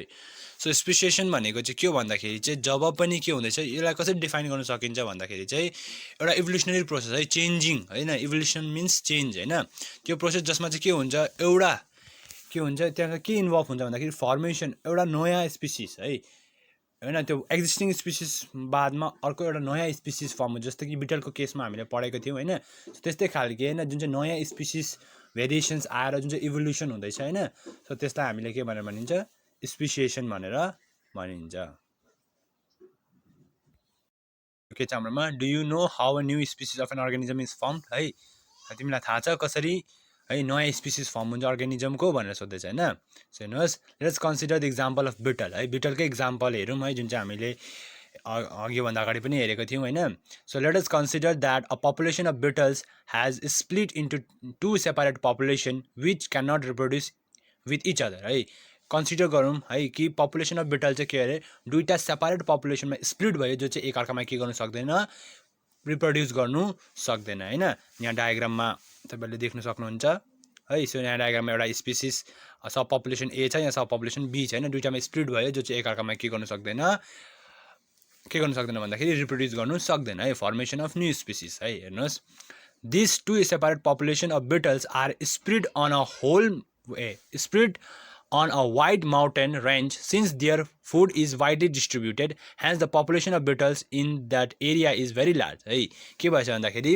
यो सेपरेट पपुलेसन अफ बिटल चाहिँ के भएछ स्प्लिट भएछ एउटा वाइड माउन्टेन रेन्जमा है जहाँ चाहिँ के छ भने वाइडली डिस्ट्रिब्युट भएछ त्यहाँ चाहिँ किन भन्दाखेरि त्यहाँ चाहिँ उनीहरूको खानेको जुन चाहिँ छ फुड चाहिँ एकदमै वाइडली डिस्ट्रिब्युट रहेछ हैन त्यही भएर पपुलेसन अफ बिटल्स के भयो त्यो जग्गामा चाहिँ एकदमै बेसी ज्यादा मात्रामा छ हैन beetles are small insect beetle के एउटा स्मल इन्सेक्ट हो हैन which can not travel to far off places है जो चाहिँ के गर्न सक्दैन भन्दाखेरि चाहिँ एकदमै फार प्लेसेस ट्राभल गर्नु सक्दैन हैन they gather food from nearby places as a result sub population of beetles are spread over the area हैन के भन्छ भन्दाखेरि they gather food from nearby आफ्नो वरिपरिको जग्गा उनीहरूले फुड ग्यादर गर्छ है त्यसको रिजल्ट के हुन्छ सब पपुलेसन अफ बिटल्स चाहिँ के हुन्छ are spread over the area है उनीहरू त्यो एरियामै नियर बाई एरियामै के त्यहाँ स्प्रिड हुन्छ है ज्यादा फार के गर्नु सक्दैन ट्राभल गर्नु सक्दैन so now let us study how this sub population can lead to the formation of entirely new species है सो अब के पढौँ भन्दाखेरि चाहिँ यो सब पपुलेसनले गर्दाखेरि चाहिँ के हुँदैछ न्यू स्पिसिसको फर्मेसन कसरी हुँदैछ है त्यसको बारेमा हामी पढ्छौँ जियोग्राफिकल आइसोलेसन है अब जियोग्राफिकल आइसोलेसन भनेको के हेरौँ since this population of Beatles is स्प्रिड over a large area reproduction cannot occur between individuals of subpopulation. Reproduction will only occur with a subpopulation which will lead to the production of new species. Now, if a river starts flowing between the two populations, then the two subpopulations would be further isolated and the chances of gene flow or reproduction further decrease. के हुन्छ अरे भन्दाखेरि चाहिँ geographical आइसोलेसनमा यहाँ के भन्दैछ हेर्नुहोस् since this population of beetle जुन चाहिँ बिटल के भएको थियो स्प्रिड भएको थियो हैन ओभर लार्ज एरिया रिप्रोडक्सन हुनु सक्दैन है त्यो बिच दुईजनाको बिचमा रिप्रोडक्सन हुन सक्दैन र रिप्रोडक्सन विल ओन्ली अकर त्यो सब पपुलेसन भित्र मात्रै रिप्रोडक्सन हुन सक्छ त्यो अर्को सब पपुलेसनमा के हुन सक्दैन रिप्रोडक्सन हुनु सक्दैन हैन अब इमेजिन गर्यौं के भन्दाखेरि त्यो दुईटा डिफ्रेन्ट माउन्टेन एरियामा बीचबाट रिभर फ्लो गर्दै अरे सो रिभर फ्लो गरिसकेपछि के हुन्छ भन्दाखेरि जुन चाहिँ त्यो दुईटा के हुँदैछ भन्दाखेरि now if a river start flowing between the two population बिच रिभर फ्लो गर्न थाल्यो भने त्यो टु सब पपुलेसनको बिचमा जुन चाहिँ के हुन्छ भन्दाखेरि रिप्रोडक्सन गर्ने चान्सेस छ त्यो अझै कम्ती हुन्छ हैन जुन चाहिँ जिन फ्लो या फिर रिप्रोडक्सन हुन्छ जो त्यो चाहिँ फर्दर के हुन्छ डिक्रिज हुने चान्सेस छ हाम्रो भन्दाखेरि genetic drift and natural selection है अब जेनेटिक ड्रिफ्ट एन्ड नेचुरल सेलेक्सनमा के छ हेरौँ है त Genetic drift and natural selections can give rise to different changes in subpopulations. For example, a particular subpopulation of beetles evolved to blue or green color due to natural selection or genetic drift. This will result in changes in subsequent generations. Thus, the two populations of beetles become completely different from each other. है के भन्दैछ भन्दाखेरि जुन चाहिँ genetic drift र natural selection छ त्यसले चाहिँ के दिन्छ अरे भन्दाखेरि चेन्जेस दिन्छ सब पपुलेसन हैन जस्तै कि हामीले एक्जाम्पल हेरेको थियौं के भन्दा सब पपुलेसन अफ बिटल्सको एक्जाम्पल हेरौँ जसमा चाहिँ के भयो ब्लू या फिर ग्रीन कलर चाहिँ के भयो चेन्ज भयो हैन के को कारणले गर्दाखेरि बिकज अफ नेचुरल सेलेक्सन या फिर जेनेटिक ड्रिफ्टको कारणले गर्दाखेरि हैन सो के हुन्छ अरे भन्दाखेरि चाहिँ यसले गर्दाखेरि चाहिँ जुन चाहिँ सब्सिक्वेन्ट जेनेरेसनमा के आउँछ चेन्जेस आउँछ हैन जस्तै कि हाम्रो रेड बिटल केमा चेन्ज भयो कतिवटा ग्रीनमा कतिवटा ब्लूमा चेन्ज भयो हैन so thus the two population of beetles become के भयो एकअर्कामा डिफरेन्ट छ नि त रेड बिटल्स एउटा केमा चेन्ज भयो एउटा तपाईँको ब्लूमा चेन्ज भयो र अर्को तपाईँको केमा चेन्ज भयो ग्रीनमा चेन्ज भयो हैन के छ तिनीहरू डिफरेन्ट छ है यो चाहिँ के कारणले गर्दाखेरि भएको भन्दाखेरि जेनेटिक ड्रिफ्ट या फिर नेचुरल सिलेक्सनको कारणले गर्दाखेरि भएको हो हैन सो अर्को हेर्नुहोस् this sub populations will eventually be incapable of reproducing with each other. For example, the green female beetles of an area will prefer to reproduce with the green males only because green beetles have the survival advantage. Therefore, this results in the formation of a new species of green beetles which are reproductively isolated. के छ र भन्दाखेरि चाहिँ अब यस्तो खालको सब पपुलेसनमा के गर्न सक्छ भन्दाखेरि अर्को अब त्यो ब्लू कलरको जुन चाहिँ बिटल्स छ या फिर ग्रीन कलरको जुन चाहिँ बिटल्स छ त्यो एकअर्कामा के गर्न सक्दैन इन्टरब्रिड यानी रिप्रोड्युस गर्न सक्दैन भने हैन सो के भन्छ ग्रीन कलरले ग्रीन कलरसँगै रिप्रोड्युस गर्न सक्छ र ब्लूले ब्लूसँगै रिप्रोड्युस गर्न सक्छ हैन ग्रीनलाई के छ एउटा सर्भाइभल एडभान्टेज छ हैन वेयरएज ब्लूलाई सर्भाइभल एडभान्टेज छैन हैन त्यही भएर के हुन्छ जब ग्रीन रिप्रोड्युस हुन्छ उनीहरूले एउटा नयाँ ग्रीन बिटल्स उयो गर्छ हैन ग्रीन बिटल्स के गर्छ फर्म गर्छ नि त हैन सो त्यसकोमा के हुन्छ सर्भाइभल एडभान्टेज छ है सो यो चाहिँ भइगयो तपाईको जेनेटिक ड्रिफ्ट एन्ड नेचुरल सेलेक्सनको हेर्नुहोस् अर्को के छ let us consider another example of speciation है स्पेसिएसनको अर्को एक्जाम्पल हेरौँ Darwin observe natural selection among unique finches on the Galapagos island this finches are popularly known as Darwin finches है Darwin he was a scientist है उले केमा काम गरेको थियो नेचुरल सेलेक्सनमा उले काम गरेको थियो एउटा युनिक फिन्चेस बनाएको थियो अन ग्यालापागोस आइल्यान्डमा यो फिन्चेसलाई चाहिँ उले के भनेको थियो डार्विन फिन्चेस भनेर भनेको थियो हैन so can all animals be separated into different species के चाहिँ हामीले सबै एनिमल्सलाई डिफ्रेन्ट स्पिसिसमा सेपरेट गर्न सक्छ it may not always be possible because certain animals form a ring species है के हुन्छ अरे यो पोसिबल छ तर अलवेज पोसिबल छैन यो चाहिँ है किनकि कतिवटा एनिमल्स चाहिँ के गर्छ अरे के फर्म गर्छ रिङ स्पिसिस फर्म गर्छ suppose a group of bird have sub species A B C D E and F then sub species A can mate with B sub species B can mate with A and C sub species C can mate with B and D sub species D can mate with C and E and so on as a result they form a ring के हुन्छ अरे भन्दाखेरि suppose example लियौँ हाम्रोमा bird छ अरे बर्डको sub species हाम्रोमा A B C D and F छ अरे हैन so suppose sub species A mate गर्नु सक्यो अरे बीसँग बीले ए र सीसँग सीले फेरि बी र डीसँग डीले फेरि सी र ईसँग र त्यसरी नै है हुँदै जान्छ हैन तो एज अ रिजल्ट के भन्नु हुनाले एउटा रिङ फर्म गरे हैन रिङ फर्म गरे This speciation occurs due to a geographical isolation. This type of speciation is observed in greenish warblers, Phylloscopus, trichylioids in the Himalayas and Larus gulls in the Arctic. है के यो खालको स्पेसिएसन चाहिँ के कारणले गर्दाखेरि भएको बिकज अफ जियोग्राफिकल आइसोलेसनको कारणले गर्दाखेरि भएको है र यो खालको स्पेसिएसन चाहिँ हामीले कहाँ देख्नु पाउँछ भन्दाखेरि ग्रीनिश वार्बलर्स यानी Phylloscopus trichylioids in the Himalayas and Larus gulls in the Arctic यो जग्गामा हामीले देख्नु पाउने रहेछ यो खालको स्पेसिएसन है सो अर्को चाहिँ छ हाम्रोमा relationship between evolution and classification है अब इभोल्युसन चेन्ज अनि क्लासिफिकेसन यसमा के रिलेसनशिप छ है त्यो हेरौँ in a family do siblings show more resemblance with each other or with their cousins we observe that we look more like our brothers and sisters than our cousin that is siblings resemble more than cousin. के हुन्छ र भन्दाखेरि evolution र क्लासिफिकेसनमा के हामीले कसरी भन्दाखेरि चाहिँ एउटा फ्यामिली छ तपाईँको, तपाईँको फ्यामिलीमा तपाईँहरू आफ्नै ब्रदर सिस्टरसँग सिमिल्यारिटी क्यारेक्टर हुन्छ तपाईँहरूकोमा होइन, एज कम्पेयर टु तपाईँहरूको कजन्सहरूकोमा भन्दाखेरि होइन। सो के हुन्छ सिब्लिङ्समा ज्यादा के हुन्छ सिमिल्यारिटी, एकदम सिमिल्यारिटी हुन्छ कजनसँग कम्पेयर गर्दाखेरि। वाइ इट इज सो है, हामीले के भन्दै थियो हाम्रो क्यारेक्टरहरू हाम्रो ब्रदर सिस्टरसँग के गर्छ मिल्छ, ज्यादा मात्रामा मिल्छ as compare to our cousins भन्दाखेरि होइन। अब यो चाहिँ किन हुँदैछ होइन, किन वाइ इट इज सो है। So let us consider an example, Ram and Anuj are siblings. हामी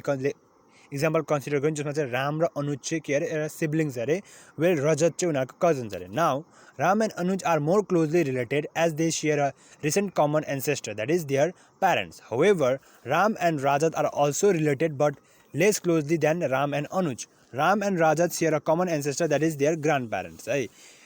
के भन्दैछ हाम्रोमा राम र अनुज एउटा ब्रदर छ, उनीहरू सिमिलर खालके छ है, तर रजत चाहिँ उनीहरूको कजन हो। राम र रजतकोमा सिमिल्यारिटी क्यारेक्टर छ कम्ती मात्रामा, किनकि उनीहरूको ग्रान्ड प्यारेन्ट सेम हो त। तर राम र अनुजको चाहिँ के हो ग्रान्ड प्यारेन्ट पनि सेम अनि प्यारेन्ट पनि सेम भएको कारणले गर्दा उनीहरू ज्यादा रिलेटेड गर्छ एज कम्पेयर टु रजत भन्दाखेरि होइन। With subsequent generation variation make organism more different than their ancestor है। सो के हुन्छ भन्दाखेरि एउटा सब्सिक्वेन्ट जेनेरेसनमा भेरिएसन्स आएको कारणले गर्दाखेरि के हुन्छ अरे भन्दाखेरि चाहिँ के हुन्छ अर्गानिजम चाहिँ उनीहरू अलिक के हुन्छ डिफ्रेन्ट हुन्छ उनीहरूको एन्सेस्टर भन्दाखेरि होइन। Therefore we can classify organism according to their resemblance which is similar to creating and evolutionary tree है। सो हामीले के गर्न सक्छौँ भने क्लासिफाई गर्न सक्छौँ अर्गानिजमलाई उनीहरूको रिजेम्ब्लेन्सलाई हेरेर होइन, अकर्डिङ टु देयर रिजेम्ब्लेन्स है। उनीहरूको के हुन्छ which is similar to creating एउटा इभोल्युसनरी ट्री क्रिएट गरेको जस्तै होइन। एउटा अब हुन्छ नि अब एउटा प्रोजिनी एउटा सन डटर उनीहरूको प्यारेन्ट्ससँग उनीहरूको सिमिलर क्यारेक्टर हुन्छ, उनीहरूको ग्रान्ड प्यारेन्ट्ससँग अलिअलि सिमिलर क्यारेक्टर हुन्छ, तर उनीहरूको कजन्सको फेरि ग्रान्ड प्यारेन्टलाई हेर्दाखेरि होइन अलिक कम्ती मात्रामा सिमिलर हुन्छ, तर ज्यादा त एउटा ब्रदर सिस्टर नै के हुन्छ ज्यादा के हुन्छ उनीहरूकोमा क्लोजली रिलेटेड क्यारेक्टर हुन्छ एज कम्पेयर टु उनीहरूको कजन्सहरूको भन्दाखेरि होइन। किन भन्दाखेरि उनीहरूको प्यारेन्ट सेम छ, ग्रान्ड प्यारेन्ट पनि सेम छ है। सो यो कारणले गर्दाखेरि चाहिँ होइन सिमिलर क्यारेक्टर हुन्छ सिब्लिङ्समा as compare to cousins. Next के छ हाम्रोमा क्लासिफिकेसन रेफर्स टु आइडेन्टिफिकेसन है। क्लासिफिकेसनले केलाई रेफर गर्छ अरे आइडेन्टिफिकेसनलाई है। Naming and grouping of organism into a formal system based on similarities in internal and external structure or evolutionary history, it determines the method for organizing the diversity of life on earth है। Name गर्नु है, name दिनु and group गर्नु अर्गानिजमलाई एउटा formal system एउटा उनीहरूकोमा के similarities छ इन्टरनल एक्सटर्नल स्ट्रक्चरमा या फिर उनीहरूको इभोल्युसनरी हिस्ट्रीलाई हेरेर के सिमिल्यारिटिज छ है त्यसलाई हेरेर होइन। सो त्यो चाहिँ के हो क्लासिफिकेसन्स या फिर आइडेन्टिफिकेसन है। It determine the methods for organizing the diversity of life on earth. र यसले के डिटरमाइन गर्छ भन्दाखेरि अर्थमा डाइभर्सिटी अफ लाइफलाई अर्गनाइज गर्छ होइन, यसले त्यो डिटरमाइन गर्छ है। सो नेम दिनु, ग्रुपिङ अर्गानिजमलाई ग्रुप गर्नु है, एउटा उनीहरूको सिमिल्यारिटिज क्यारेक्टरहरू हेरेर है, उनीहरूको उनीहरूको एन्सेस्टरलाई हेरेर होइन इभोल्युसनरी कस्तो प्रकारले उनीहरू इभोल्युसनर भएको छ होइन। सो त्यसलाई चाहिँ हामीले के भनेर भनिन्छ क्लासिफिकेसन्स है या फिर आइडेन्टिफिकेसन्स भनेर भनिन्छ। अर्को हेर्नुहोस्, अर्को छ हाम्रोमा एभिडेन्स अफ इभोल्युसन है। अब इभोल्युसनको एभिडेन्स है, इभोल्युसन त हुँदैछ नि त्यसको evidence. Let us understand how evolutionary relationships can be traced using various evidence है। अब बुझौँ हामी है इभोल्युसनरी रिलेसनसिप्स चाहिँ कसरी ट्रेस गर्यो है, धेरैवटा भेरियस एभिडेन्सहरू है छ यहाँ होइन। हेरौँ, there is a diversity of living organism on earth है। अर्थमा एकदमै भेराइटी अफ अर्गानिजम हामीले धेरै प्रकारका अर्गानिजम हामीले अर्थमा पाइन्छ होइन। Yet different type of organism have some features in common, तर पनि डिफ्रेन्ट अर्गानिजमको कतिवटा फिचर्स के हुन्छ कमन हुन्छ होइन। So consider the following example. हामी इक्जाम्पल हेर्दैछौँ यहाँ। अब इक्जाम्पल हेर्दैछौँ हामी यहाँ के छ भन्दाखेरि four limbs of humans and wings of birds look different externally, however the skeletal structure is similar. के हुन्छ अरे फोर लिम्स है ह्युमन्स र विङ्सको फोर लिम्स चाहिँ यसो बाहिरबाट हेर्दाखेरि त डिफ्रेन्ट छ तर स्केलेटल स्ट्रक्चर चाहिँ दुईटाजनाको के हुन्छ अरे भन्दाखेरि चाहिँ सेम हुन्छ अरे बर्ड्सको र ह्युमनको स्केलेटल स्ट्रक्चर सेम हुन्छ त बाहिरबाट हेर्दाखेरि मात्रै के देखिन्छ डिफ्रेन्ट देखिन्छ thus their origin is similar as wings in birds are modifications of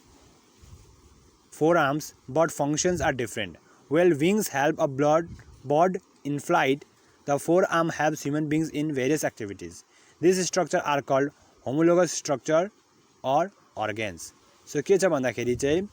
thus the origin is similar है origin similar छ हैन as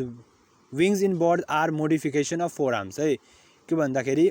बर्डको चाहिँ के भयो फोर आर्म्स चाहिँ के भयो केमा मोडिफाई भयो विङमा मोडिफाई भयो हैन उनीहरूको स्केलेटल स्ट्रक्चर त सेम छ फोर लिम्सको है तर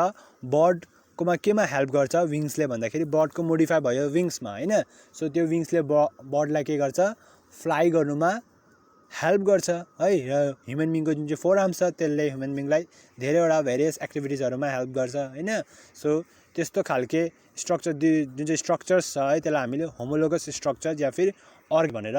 भनिन्छ है उनीहरूको स्केलेटल स्ट्रक्चर सेम छ तर के छ फङ्सन डिफ्रेन्ट छ न्युज के छ हाम्रोमा भन्दाखेरि होमोलोगस अर्गेन है अब होमोलोगस अर्गेन भनेको के हो हामी बुझौँ the homologous organ are similar in form or are embryologically similar but perform different functions in different organisms. The bone structure observed in wings of birds, flippers of dolphins and arms of human beings is similar but perform different functions. They belong to the same group of animals,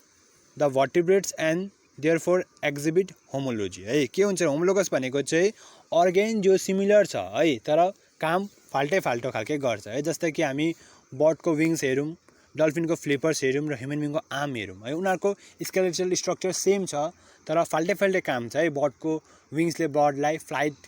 यानि fly गर्नुमा help गर्छ डल्फिनको फ्लिपर्सले डल्फिनलाई swim गर्नुमा help गर्छ हैन र human बिङको आर्म्सले human बिङको डिफ्रेन्ट एक्टिभिटिज भेरियस एक्टिभिटिजहरू गर्नुमा हेल्प गर्छ हैन उनीहरू के छ उनीहरू सेम ग्रुप अफ एनिमल्समा पर्दैछ हैन द्याट इज भर्टिब्रेट्स र उनीहरूले होमोलोजी मतलब उनीहरूको के छ स्ट्रक्चर सेम छ फङ्सन डिफ्रेन्ट छ है So now consider the wing of bird and an insect. है हामीले विङको बर्डको विङ र इन्सेक्टलाई कन्सिडर गरौँ they are similar in function उनीहरूको फङ्सन सिमिलर छ अरे but this similarity does not mean that this animal are more closely related र तर यो सिमिलारिटीले हामीले भन्नु सक्दैनौँ कि यो दुईजना अर्गेनाइज चाहिँ के छ मोस्ट क्लोजली रिलेटेड छ है when carefully observe the wings of a bird and the insect are not similar है बर्डको विङ्स र इन्सेक्टको चाहिँ के छैन सिमिलर छैन है such organs which have similar functions in different organism but are not closely related are known as analogous organs है र के भनिन्छ भन्दाखेरि जुन चाहिँ अर्गानिजम के छ जसको चाहिँ यसको स्ट्रक्चर डिफ्रेन्ट छ तर फङ्सन सेम छ त्यसलाई चाहिँ भन्छ एनालोगस है होमोलोगसमा के थियो स्ट्रक्चर सेम फङ्सन डिफ्रेन्ट एनालोगसमा structure different but function same भन्दाखेरि एनालोगस अर्गेन है सो अब एनालोगस अर्गेन भनेको चाहिँ के हो हेर्नुहोस् the organs that perform similar functions in different organism of different organs are different origins are analogous. For example, wings of birds and wings of insects, fins of fishes and flippers of whales, wings of birds and wings of bats. Bird wings are made of a feather, while bat wings are folds of skin. All exhibit analogy. Both are used for flight, but they are structurally different. Also, they are found in organisms which are not related. है so एनालोगसमा चाहिँ के हुन्छ अरे भन्दाखेरि चाहिँ different organism जो चाहिँ एकअर्कामा रिलेटेड पनि छैन है तर उनीहरूको अर्गेन्स पनि डिफ्रेन्ट छ तर फङ्सन चाहिँ सेम गर्दैछ काम चाहिँ सेम गर्दैछ भने त्यसलाई चाहिँ के भनेर भनिन्छ एनालोगस भनेर भनिन्छ है त वेयरएज होमोलोगसमा के थियो अर्गेन सेम थियो है तर उनीहरूको फङ्सन्स के थियो डिफ्रेन्ट थियो अर्गेन सेम थियो फङ्सन डिफ्रेन्ट थियो तर एनालोगसमा के हुन्छ अर्गेन डिफ्रेन्ट हुन्छ तर फङ्सन्स चाहिँ के हुन्छ सेम हुन्छ अर्को हेर्नुहोस् do you know that genetic fingerprinting or DNA testing using samples of DNA can distinguish individuals of the same species. This technique is used in forensic science laboratories to analyze sample of blood, hair and saliva. So के तिमीहरूलाई थाहा छ है genetic फिङ्गरप्रिन्टिङ र DNA टेस्टिङको चाहिँ हामीले के गर्छ अरे using samples of DNA use गरेर हामीले के गर्नु सक्छ अरे इन्डिभिजुअल अफ सेम स्पिसिसको इन्डिभिजुअललाई डिस्टिङ्ग्विस गर्नु सक्छ है यो टेक्निक चाहिँ कहाँ युज गरेको थियो भने फरेन्सिक साइन्स ल्याबोरेटरिजमा युज गरेको थियो के एनालाइज गर्नुको लागि एनालाइज स्याम्पल्स के गरेको थियो ब्लड हेयर एन्ड सलाइभा अर्को हेर्नुहोस् fossils as an evidence of evolution है फोसिल्स चाहिँ के हो एभिडेन्स इभोल्युसनको हामीले फोसिल्सद्वारा के थाहा पाउन सक्छ कस्तो इभोल्युसन्सहरू भयो होइन पहिला कस्तो थियो हो त्यस्तोहरू हामीले फोसिल्सद्वारा थाहा पाउनु सकिन्छ है सब हेर्नुहोस् वाट आर फोसिल्स है अब फोसिल्स भनेको के हो a group of student went for trekking after a tiresome day when they dug the ground to pitch their tent, one of them discovered skeletal remains of a dead animal inside the ground.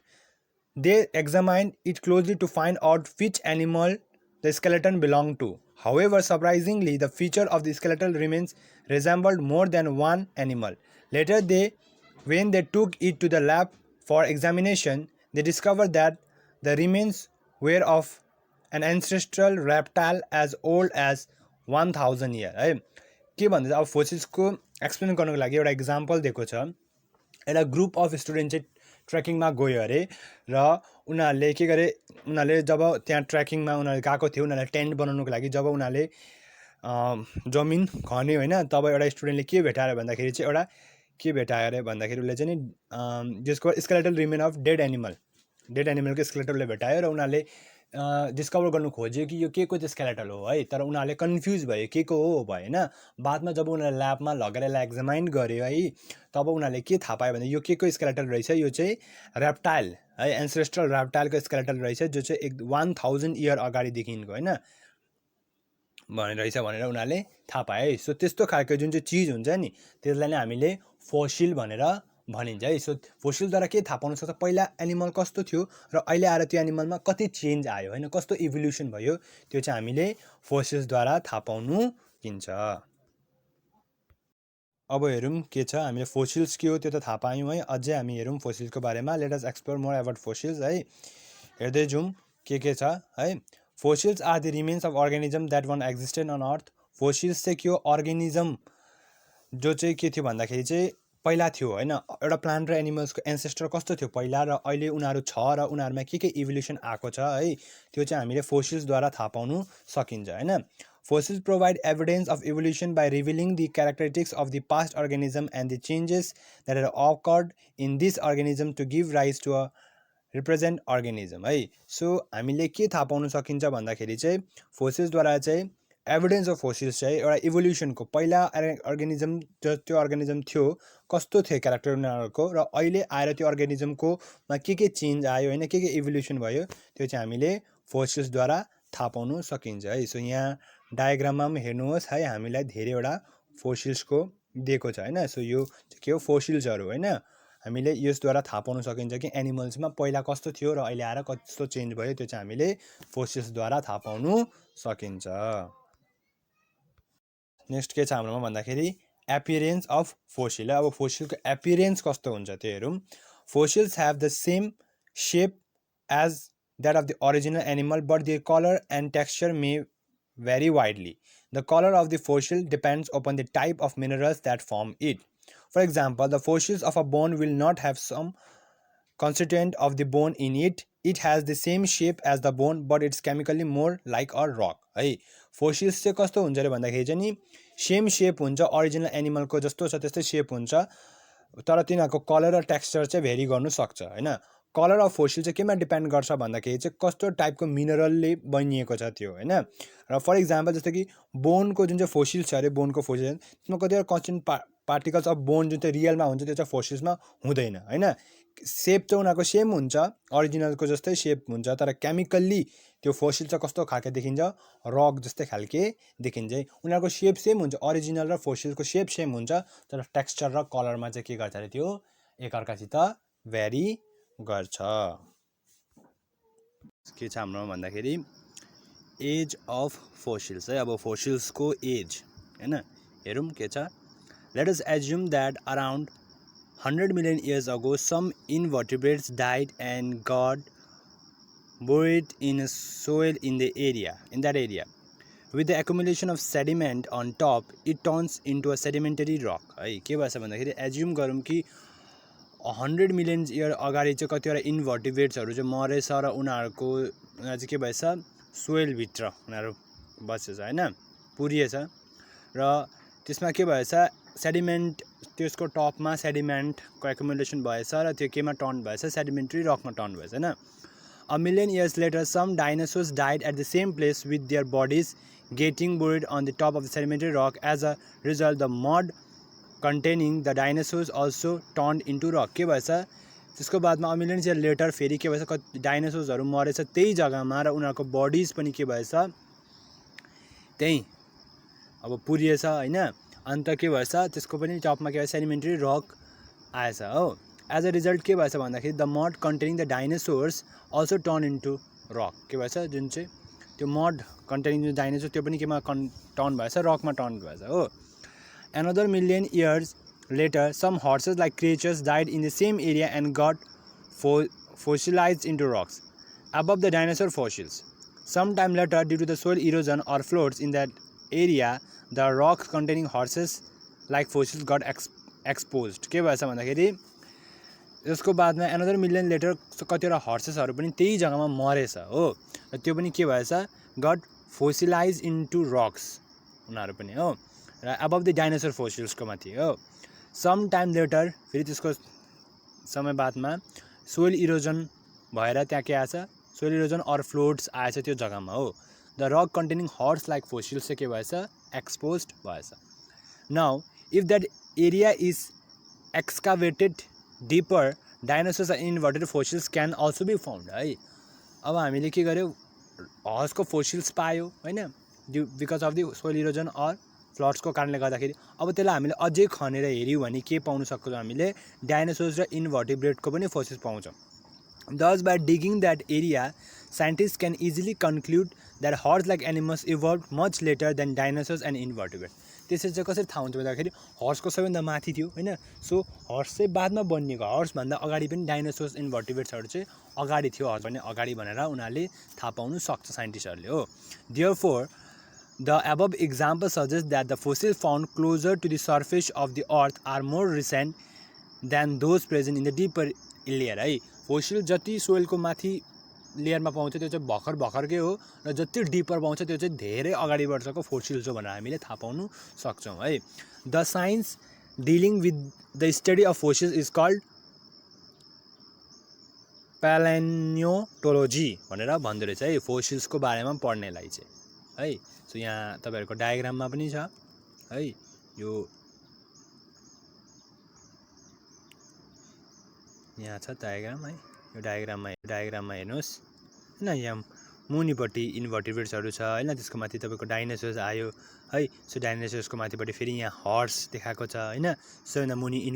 इन्भर्टिब्रेट्स छ फेरि यसमा हाम्रो dinosaur छ फेरि माथिपट्टि हाम्रो के छ हर्स छ है सो यो चाहिँ फोसिल्स हैन हर्सहरु चाहिँ भर्खरको त्यसभन्दा अगाडि डाइनोसर्सहरु भन्दा अगाडि पनि इन्भर्टिब्रेट्सहरु थियो भनेर यसरी थाहा पाउन सकिन्छ नेक्स्ट हेर्नुस् के छ हाम्रोमा भन्दाखेरि फर्मेसन अफ फोसिल्स है अब फोसिल्सको फर्मेसन कसरी हुन्छ है हेरौं most organism decay after their death but in certain conditions the hard parts of the organism are preserved है कतिवटा अर्गानिजम मरेपछि उनीहरु डिके हुन्छ तर उनीहरुको कतिवटा कन्डिसनमा उनीहरुको जुन चाहिँ हार्ड पार्ट्सहरु छ त्यो चाहिँ के हुन्छ रे प्रिजर्भ भएर बस्छ अरे हो when some organism die they get buried under the sediments of sand and other minerals. The sediment keep on depositing over time and their soft parts decay but hard parts survive and absorb minerals. Many years later, minerals replace their hard parts and convert them into fossils. है जब कतिवटा अर्गानिजमहरु मर्छ तब उनीहरुलाई के हुन्छ पुरिन्छ हैन sediment sand अरु मिनरल्सहरु उनीहरुको माथि आएर बस्छ है त्यस्तो माथि आएर बसेपछि जुन चाहिँ सफ्ट पार्ट्स हुन्छ बडीको त्यो डिके हुन्छ है तर कतिवटा हार्ड पार्ट्सहरु चाहिँ सर्भाइभ हुन्छ है उनीहरुले एब्जर्ब मिनरल्स एब्जर्ब गर्छ र धेरै वर्ष बादमा त्यो मिनरल्सहरु रिप्लेस हुन्छ त्यो हार्ड पार्ट्सबाट र त्यो केमा कन्भर्ट हुन्छ फोसिल्समा कन्भर्ट हुन्छ हैन the sediment which cover the fossil get converted into sedimentary rock है सेडिमेन्ट जसले फोसिल्सलाई कभर गरेको छ त्यो चाहिँ केमा कन्भर्ट हुन्छ अरे सेडिमेन्ट्री रकमा कन्भर्ट हुन्छ है due to the movement of earth the rock may be pushed upward and the fossil get exposed as the rocks crack है र मुभमेन्ट अफ अर्थको मुभमेन्टको कारणले गर्दाखेरि के हुन्छ रक चाहिँ पुस्ट अपवर्ड पुस्ट हुन्छ होइन र फोसिल्स चाहिँ के हुन्छ एक्सपोज हुन्छ है एज द रक क्र्याक जब रक क्र्याक हुन्छ तब के हुन्छ फोसिल्स एक्सपोज हुन्छ है सो यसरी चाहिँ के हुन्छ अरे हाम्रो फोसिल्सको फर्मेसन हुन्छ अर्को के छ हाम्रोमा भन्दाखेरि इम्पोर्टेन्स अफ फोसिल्स है सो अब फोसिल्सको इम्पोर्टेन्स के छ है हेरौँ दे नम्बर 1 मा छ हेर्नुहोस् they inform us about the types of living things that exist in the past है त्यसले के गर्छ अरे फोसिल्सले भन्दाखेरि चाहिँ हामीलाई इन्फर्मेसन दिन्छ है कि पास्टमा कस्तो खालके लिभिङ थिङ्सहरू एक्जिस्ट गर्थ्यो होइन उनीहरू हुन्थ्यो कस्तो खालके लिभिङ थिङ्सहरू थियो पास्टमा भनेर हामीलाई इन्फर्मेसन दिन्छ सेकेन्डमा हेर्नुहोस् they inform us about the extent to which living things have changed over time र त्यसले कस्तो इन्फर्मेसन पनि दिन्छ भन्दाखेरि यो टाइमभित्रमा होइन यो टाइम पहिलादेखि लिएर अहिलेको टाइमभित्रमा लिभिङ अर्गेनिजमहरूमा कस्तो कस्तो चेन्ज आयो कस्तो इभोल्युसनहरू आयो भनेर पनि फोसिल्सले हामीलाई इन्फर्मेसन दिन्छ है थर्ड पोइन्ट हेर्नुहोस् the most recent fossil is found in a rock nearest to earth surface therefore they inform us about the time when a particular life form existed है र त्यसले के दिन्छ भन्दाखेरि हामीले अर्थको माथिपट्टि जुन चाहिँ फोसिल्स पाउँछ होइन र जुन चाहिँ माथिपट्टि त्यो चाहिँ रिसेन्टको फोसिल्स हो होइन र therefore त्यसले के इन्फर्मेसन दिन्छ भन्दाखेरि चाहिँ टाइम अब the time when a particular life कस्तो खालके लिभिङ फर्महरू एक्जिस्ट गर्छ होइन सो त्यस्तो पनि इन्फर्मेसन हामीलाई फोसिल्सले दिन्छ है सो अर्को हेर्नुहोस् इभोल्युसनरी line Let us understand how the study of modification or evolution of characteristics help us relate animals and thus create an evolutionary line. है हामी बुझौँ कि कसरी है मोडिफिकेसन या फिर इभोल्युसन है अफ क्यारेक्टरिस्टिक्स हामीलाई हेल्प गर्छ है के गर्नु रिलेट एनिमल एन्ड दस एउटा इभोल्युसनरी लाइन बनाउनु होइन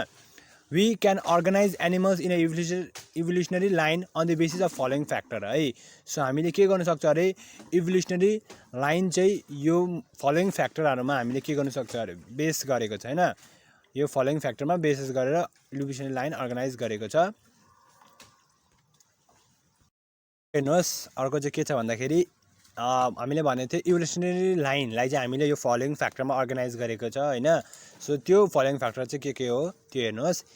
इन्क्रिजिङ कम्प्लेक्सिटी अफ अर्गेन है इन्क्रिजिङ कम्प्लेक्सिटी अफ अर्गेन्समा चाहिँ फर्स्टमा छ इभोल्युसन अफ दि आईको इभोल्युसनमा हेर्नुहोस्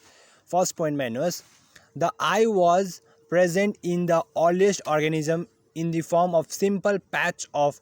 photosensitive cells called an eye spot. This was found in lower organisms such as Euglena है आई चाहिँ पहिला अर्लिएस्ट अर्गेनिजममा आई चाहिँ कस्तो फर्ममा प्रेजेन्ट हुन्थ्यो अरे भन्दाखेरि चाहिँ एउटा simple patch of photosensitive sales जसलाई हामीले आई स्पट भनेर भन्छ होइन त्यो चाहिँ कस्तो अर्गेनिजममा पाउँथ्यो अरे भन्दाखेरि एउटा लोवर अर्गेनिजम इक्जाम्पल दिएको छ युग्लिना है सेकेन्ड पोइन्ट हेर्नुहोस् This eye spot gradually became modified into a cup-like structure and developed the ability to discriminate between light and darkness. These were called pit eyes. They were found in some living invertebrates such as planaria. है र यो I spot चाहिँ gradually modified भएछ एउटा कप-like structure र त्यसलेमा कस्तो ability आएछ भन्दाखेरि चाहिँ डार्कनेस र लाइटलाई डिस्क्रिमिनेट गर्नुमा एबिलिटी आएछ है त्यसलाई हामीले पिट आइज भनेर भन्यो र त्यो चाहिँ हामीले सम लिभिङ इन्भर्टेब्रेट जस्तो कि प्लेनेरियामा पाउँछ अरे होइन अर्को थर्ड पोइन्ट हेर्नुहोस् insect have compound eyes which are made up of 1000 unit hence the image formed on the retina is a collection of several small images के हुन्छ अरे इन्सेक्टकोमा चाहिँ कम्पाउन्ड आइज हुन्छ अरे जो चाहिँ केले बनिएको हुन्छ 1000 युनिट्सले मिलेर बनिएको हुन्छ है र जुन चाहिँ इमेज फर्म हुन्छ तिनीहरूको रेटिनामा त्यो चाहिँ कलेक्सन अफ सेभरल स्मल इमेजको कलेक्सन हुन्छ है र फोर्थ पोइन्ट हेर्नुहोस् human eyes are highly evolve ह्युमनको आई चाहिँ एकदमै हाइली इभल्भ भएको हुन्छ they are often compare to camera है त्यसलाई हामीले केसँग कम्पेयर गर्न सक्छ क्यामेरासँग पनि कम्पेयर गर्नु सक्छ हैन र it is highly complex in structure and function र ह्युमनको जुन चाहिँ आई छ त्यसको एकदमै बेसी कम्प्लेक्स छ त्यसको स्ट्रक्चर फङ्सन एकदमै बेसी कम्प्लेक्स छ किनकि त्यो एकदमै हाइली इभल्भ छ नेक्स्ट चाहिँ के छ भन्दाखेरि डिक्रिजिङ कम्प्लेक्सिटी अफ अर्गेन्स है अघि इन्क्रिजिङ कम्प्लेक्सिटी अफ अर्गेन्स थियो अब चाहिँ डिक्रिजिङ कम्प्लेक्सिटी अफ अर्गेन्समा हेर्नुहोस् एउटा चाहिँ फर्स्टमा के छ भेस्टिजियल अर्गेन्स है यसमा हेर्नुहोस् के छ they are some organ in the human body which are present in the reduced form and do not perform any function यो चाहिँ सम अर्गेन्स चाहिँ ह्युमन बडीको जो चाहिँ रिड्युस फर्ममा पाइन्छ र यसको केही फङ्सन्स गर्दैन यसले है for example the nictitating membrane of the eye third pair of molars vermiform appendix, body hair, nipples in males, etc. Such organs which are present in the reduced form and do not play any role in the normal body functions are known as vestigial organs है यो अर्गेन्सहरू जुन चाहिँ छ है यिनीहरूले चाहिँ केही काम गर्दैन हैन रिड्युस फर्ममा पाइन्छ र यिनीहरूलाई भेस्टिजियल अर्गेन्स भनेर भन्छ this organs are remnants of the organs which were once complete and functional in the ancestor but disappeared gradually either because of a change in the mode of life or because they become non-functional है यो चाहिँ organs रेमनेन्ट्स of the organs है यो अर्गेन्सहरू जुन चाहिँ छ vestigial organs है यो चाहिँ के थियो भने पहिला एन्सेस्टरहरूकोमा यिनीहरूले काम गर्थ्यो होला तर बिस्तारै यिनीहरू के भयो डिसअपियर हुँदै गयो हैन कि यो के को कारणले गर्दाखेरि हुनसक्छ भने चेन्ज इन मोड अफ लाइफमा चेन्ज भएर हो या फिर because they become non functional हैन लाइफमा चेन्ज भएर मोडिफिकेसन्स भएर इभोल्युसन भएर है यो कतिवटा अर्गेन्स छ है जसलाई हामीले भेस्टिजियल अर्गेन्स भनेर भनिन्छ हैन जसको चाहिँ के छैन यिनीहरू छ अर्गेन्स छ तर यिनीहरूको के छैन फङ्सन्स छैन यिनीहरूले कुनै पनि फङ्सन्स पर्फर्म गर्दैन को के छ हाम्रो भन्दाखेरि चेन्ज्ड फङ्सन अफ अर्गेन्स है अर्गेनको फङ्सन्स अब कसरी चेन्ज्ड भयो हैन Some structures during the course of evolution changed their functions. For example, some past reptiles which later evolved into bird ancestors would have had feathers which were not necessarily used for flying but instead only provide them with protection. Later, during the course of evolution, these animals developed the ability to fly and evolved into ancestors of birds. The present day birds use feathers for flight, which proves that reptiles and birds are closely related and that the evolution of wing actually started during the reptilian age है so के भन्छ भन्दाखेरि चाहिँ evolution हुँदाखेरि के हुन्छ भन्दाखेरि चाहिँ कतिवटा स्ट्रक्चर के हुन्छ भन्दाखेरि उनीहरूको के हुन्छ फङ्सन्स अर्गेनको जुन चाहिँ फङ्सन्स हुन्छ त्यो चाहिँ चेन्ज हुन्छ हैन एक्जाम्पलको तौरमा हेर्नु पर्दाखेरि पास्ट रेप्टाइल्स है जो अहिले के भएको छ which are later evolve into bird है बर्डमा इभल्भ भएको छ पास्ट रेप्टाइल जो बर्डको एन्सेस्टर हो पहिला उनीहरूकोमा के थियो भन्दाखेरि फेदर्स थियो है तर उनीहरूले त्यसलाई के को लागि युज गर्थेन फ्लाइङको लागि युज गर्थेन तर त्यो फेदरले उनीहरूलाई के प्रोभाइड गर्थ्यो भन्दाखेरि चाहिँ प्रोटेक्सन प्रोभाइड गर्थ्यो हैन लेटर जब त्यो डेभलप भयो है र जब बर्डमा उनीहरू इभल्भ मतलब डेभलप भयो है इभल्भ भयो बर्डमा बर्डलाई के प्रोभाइड गर्यो त्यो फेदरले भन्दाखेरि उड्नु सक्ने हैन फ्लाइट गर्नु सक्ने एबिलिटी प्रोभाइड गर्यो है त्यसले के प्रुफ गर्छ भन्दाखेरि चाहिँ बर्ड र रेप्टाइल चाहिँ एउटा क्लोजली रिलेटेड स्पिसिस हो हैन र इभोल्युसन भएर चाहिँ के त्यो विङ्सले चाहिँ के गर्यो इभोल्युसन हुँदाखेरि विङ्स चाहिँ एक्चुअली इभोल्युसन भएर चाहिँ के भयो विङ्सले चाहिँ बर्डलाई फ्लाइट गर्नुमा एबिलिटी प्रोभाइड गर्यो है तर रेप्टाइलकै एजमा नै के थियो फेदर्स थियो है जसले चाहिँ के गर्थ्यो फेदर्सले चाहिँ भन्दाखेरि चाहिँ रेप्टाइललाई चाहिँ प्रोटेक्सन प्रोभाइड गर्थ्यो हैन र इभोल्युसन सँगसँगै के भयो अर्गेनको फङ्सन पनि के भयो चेन्ज भयो है यसरी नै के हुन्छ इभोल्युसनसित अर्गेनको फङ्सन पनि चेन्ज हुन्छ भनेर भन्दैछ अर्को के छ अब चाहिँ भन्दाखेरि let us recall an example of evolution of any organism in the recent years है सो अब यो एक्जाम्पल हेरौँ है रिसेन्ट इयर्समा अर्गानिजममा कस्तो प्रकारले इभोल्युसन आउँदैछ है सो हेर्नुहोस् early farmers cultivated wild cabbage or Brassica oleracea. This wild cabbage developed into many varieties such as cabbage, broccoli, kohlrabi, cauliflower, kale, and Brussels. These varieties were artificially selected because of their characteristic traits. है early फार्मर्सहरूले यहाँ डायग्राममा हेर्नुहोस् के छ भन्दैछ भन्दाखेरि early फार्मर्सहरूले चाहिँ wild cabbage यिनी brassica ओलरेसिया है यो कल्टिभेट गर्ने गर्थे अरे है र यो वाइल्ड क्याबेज चाहिँ बादमा के भयो डेभलप्ड भयो धेरैवटा अरू भेराइटीमा है जस्तै कि यहाँ देख्नुहुँदैछ नि क्याबेज है कलिफ्लावर ब्रोकली खोलरबी केल रेड क्याबेज है यिनीहरूमा के भयो अरे भन्दाखेरि डेभलप्ड भयो अरे हैन सो अब हेर्नुहोस् अर्को फर्स्टमा के छ रेड क्याबेज देख्दैन रेड क्याबेजमा डेभलप भयो रेड क्याबेजमा हेर्नुहोस् के छ it resembles the common cabbage but its main stem grows to a height of about 60 to 90 centimeter. The lateral buds on the stem develop into small heads, sprouts, similar to the head of cabbage.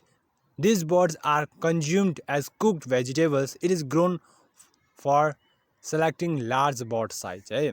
Red cabbage चाहिँ normal cabbage जस्तो नै हुन्छ तर यसको चाहिँ जुन चाहिँ height चाहिँ अलिकति ज्यादा हुन्छ 60 to 90 सेन्टिमिटर है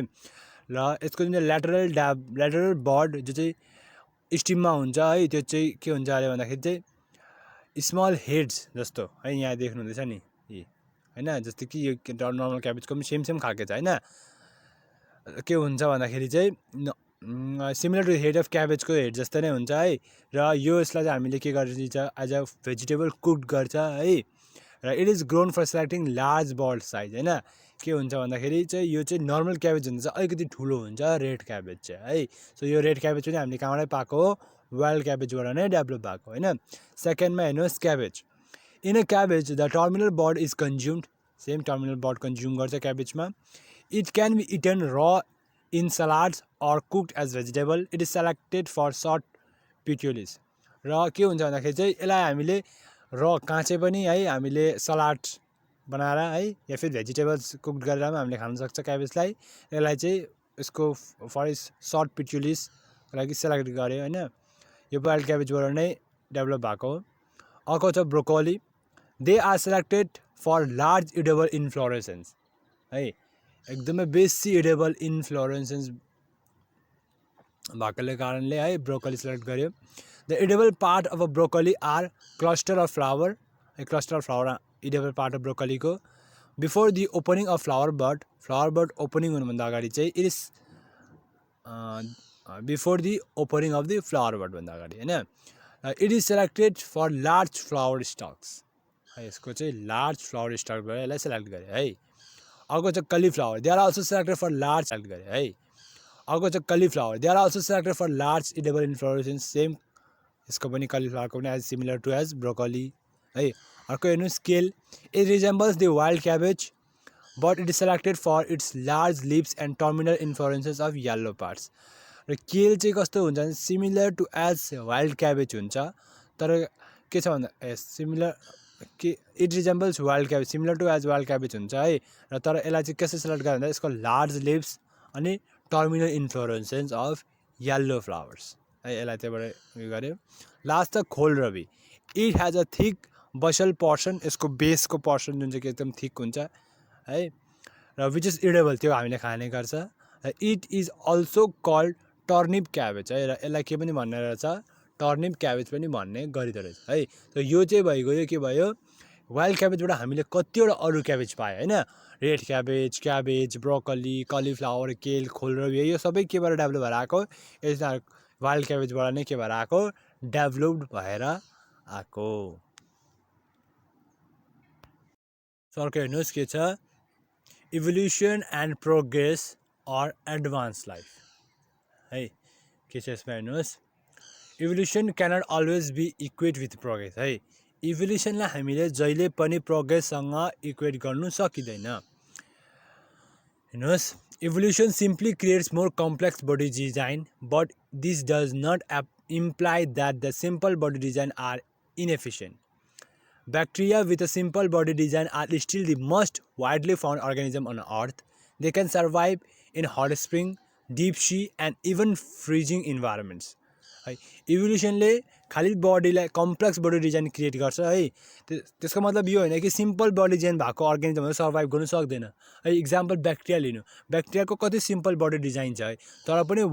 अर्थमा म्याक्सिमम पाइने अर्गानिजम चाहिँ के हो ब्याक्टेरिया हो हैन जो चाहिँ हट स्प्रिङमा डिप सीमा र इभन फ्रिजिङ इन्भाइरोमेन्टमा पनि के गर्न सक्छ सर्भाइभ गर्नु सक्छ है therefore human beings cannot be consider as the highest evolved species or culminating species. In fact, humans are only a branch of evolution. है के त्यसै चाहिँ हामीले के भन्नु सक्दैन भन्दाखेरि चाहिँ ह्युमन्स बिङलाई चाहिँ एकदमै हाइएस्ट इभल स्पिसिस भनेर भन्नु सकिँदैन है ह्युमन बिङ्स चाहिँ के मात्रै ब्रान्च अरे इभोल्युसनको ब्रान्च हो हैन इभोल्युसन जहिले पनि इभोल्युसनल प्रोग्रेससँग चाहिँ इभोल्युसनलाई हामीले इक्वल गर्नु सकिँदैन है अर्को हेर्नुहोस् के छ इन्ट्रेस्टिङ फ्याक्ट्स के दिएको छ यहाँ do you know that Archaeopteryx is a type of fossil discovered in the rock of the Jurassic period. It had teeth in jaw, claw on finger, long reptile-like tail, feather beak, jaw, and bird-like wings. It is considered as a connecting link between the reptiles and bird. है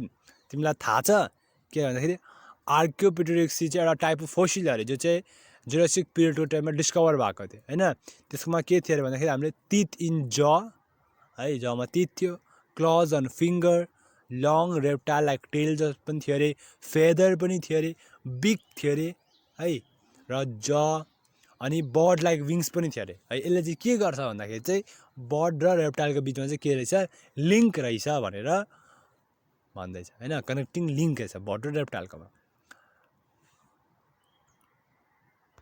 अर्को हेर्नुहोस् के छ हाम्रोमा human evolution है अब ह्युमनको इभोल्युसनको बारेमा हेरौँ है हेर्नुहोस्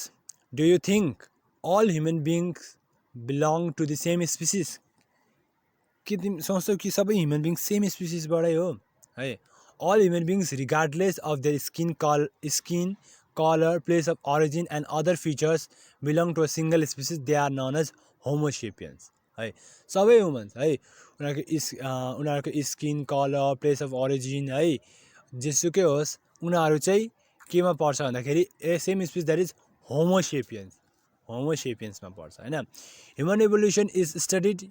using radioactive carbon dating method with the study of fossils and DNA sequence, it has been discovered that both human beings and chimpanzees have evolved from a common ancestor that is from primates. है के छ भन्दाखेरि चाहिँ human बिङको इभोल्युसनको बारेमा कसरी पढ्यो भन्दाखेरि चाहिँ by using radioactive carbon dating method है यो मेथडले हामीले ह्युमन बिङको फोसिल्स डिएनए सिक्वेन्सको बारेमा पढ्यो र के डिस्कभर गर्यो भन्दाखेरि चाहिँ ह्युमन बिङ्स र चिम्पान्जी चाहिँ एउटै एन्सेस्टरबाट के भएको इभल्भ भएर आएको द्याट इज के हो प्राइमेट्स है now you know that the primates give rise to both chimpanzees and humans but do you know where evolution first took place तिमीलाई थाहा छ के भन्दा प्राइमेट्सबाट नै ह्युमन बिङ र चिम्पान्जी इभल्भ भएर आएको हो तर यो इभोल्युसन फर्स्ट कहाँ स्टार्ट भयो है तिमीलाई थाहा छ भनेर भन्दैछ है यहाँ डायग्राममा हेर्नु सक्नुहुन्छ है यहाँ इभोल्युसन अफ होमोसेपियन्स है यसरी इभल्भ भएर यसरी हेर्नु त इभल्भ भएको छ हैन हेर्नुहोस् ह्युमन बिङ्स यानि Homo sapiens evolve from primates in Africa between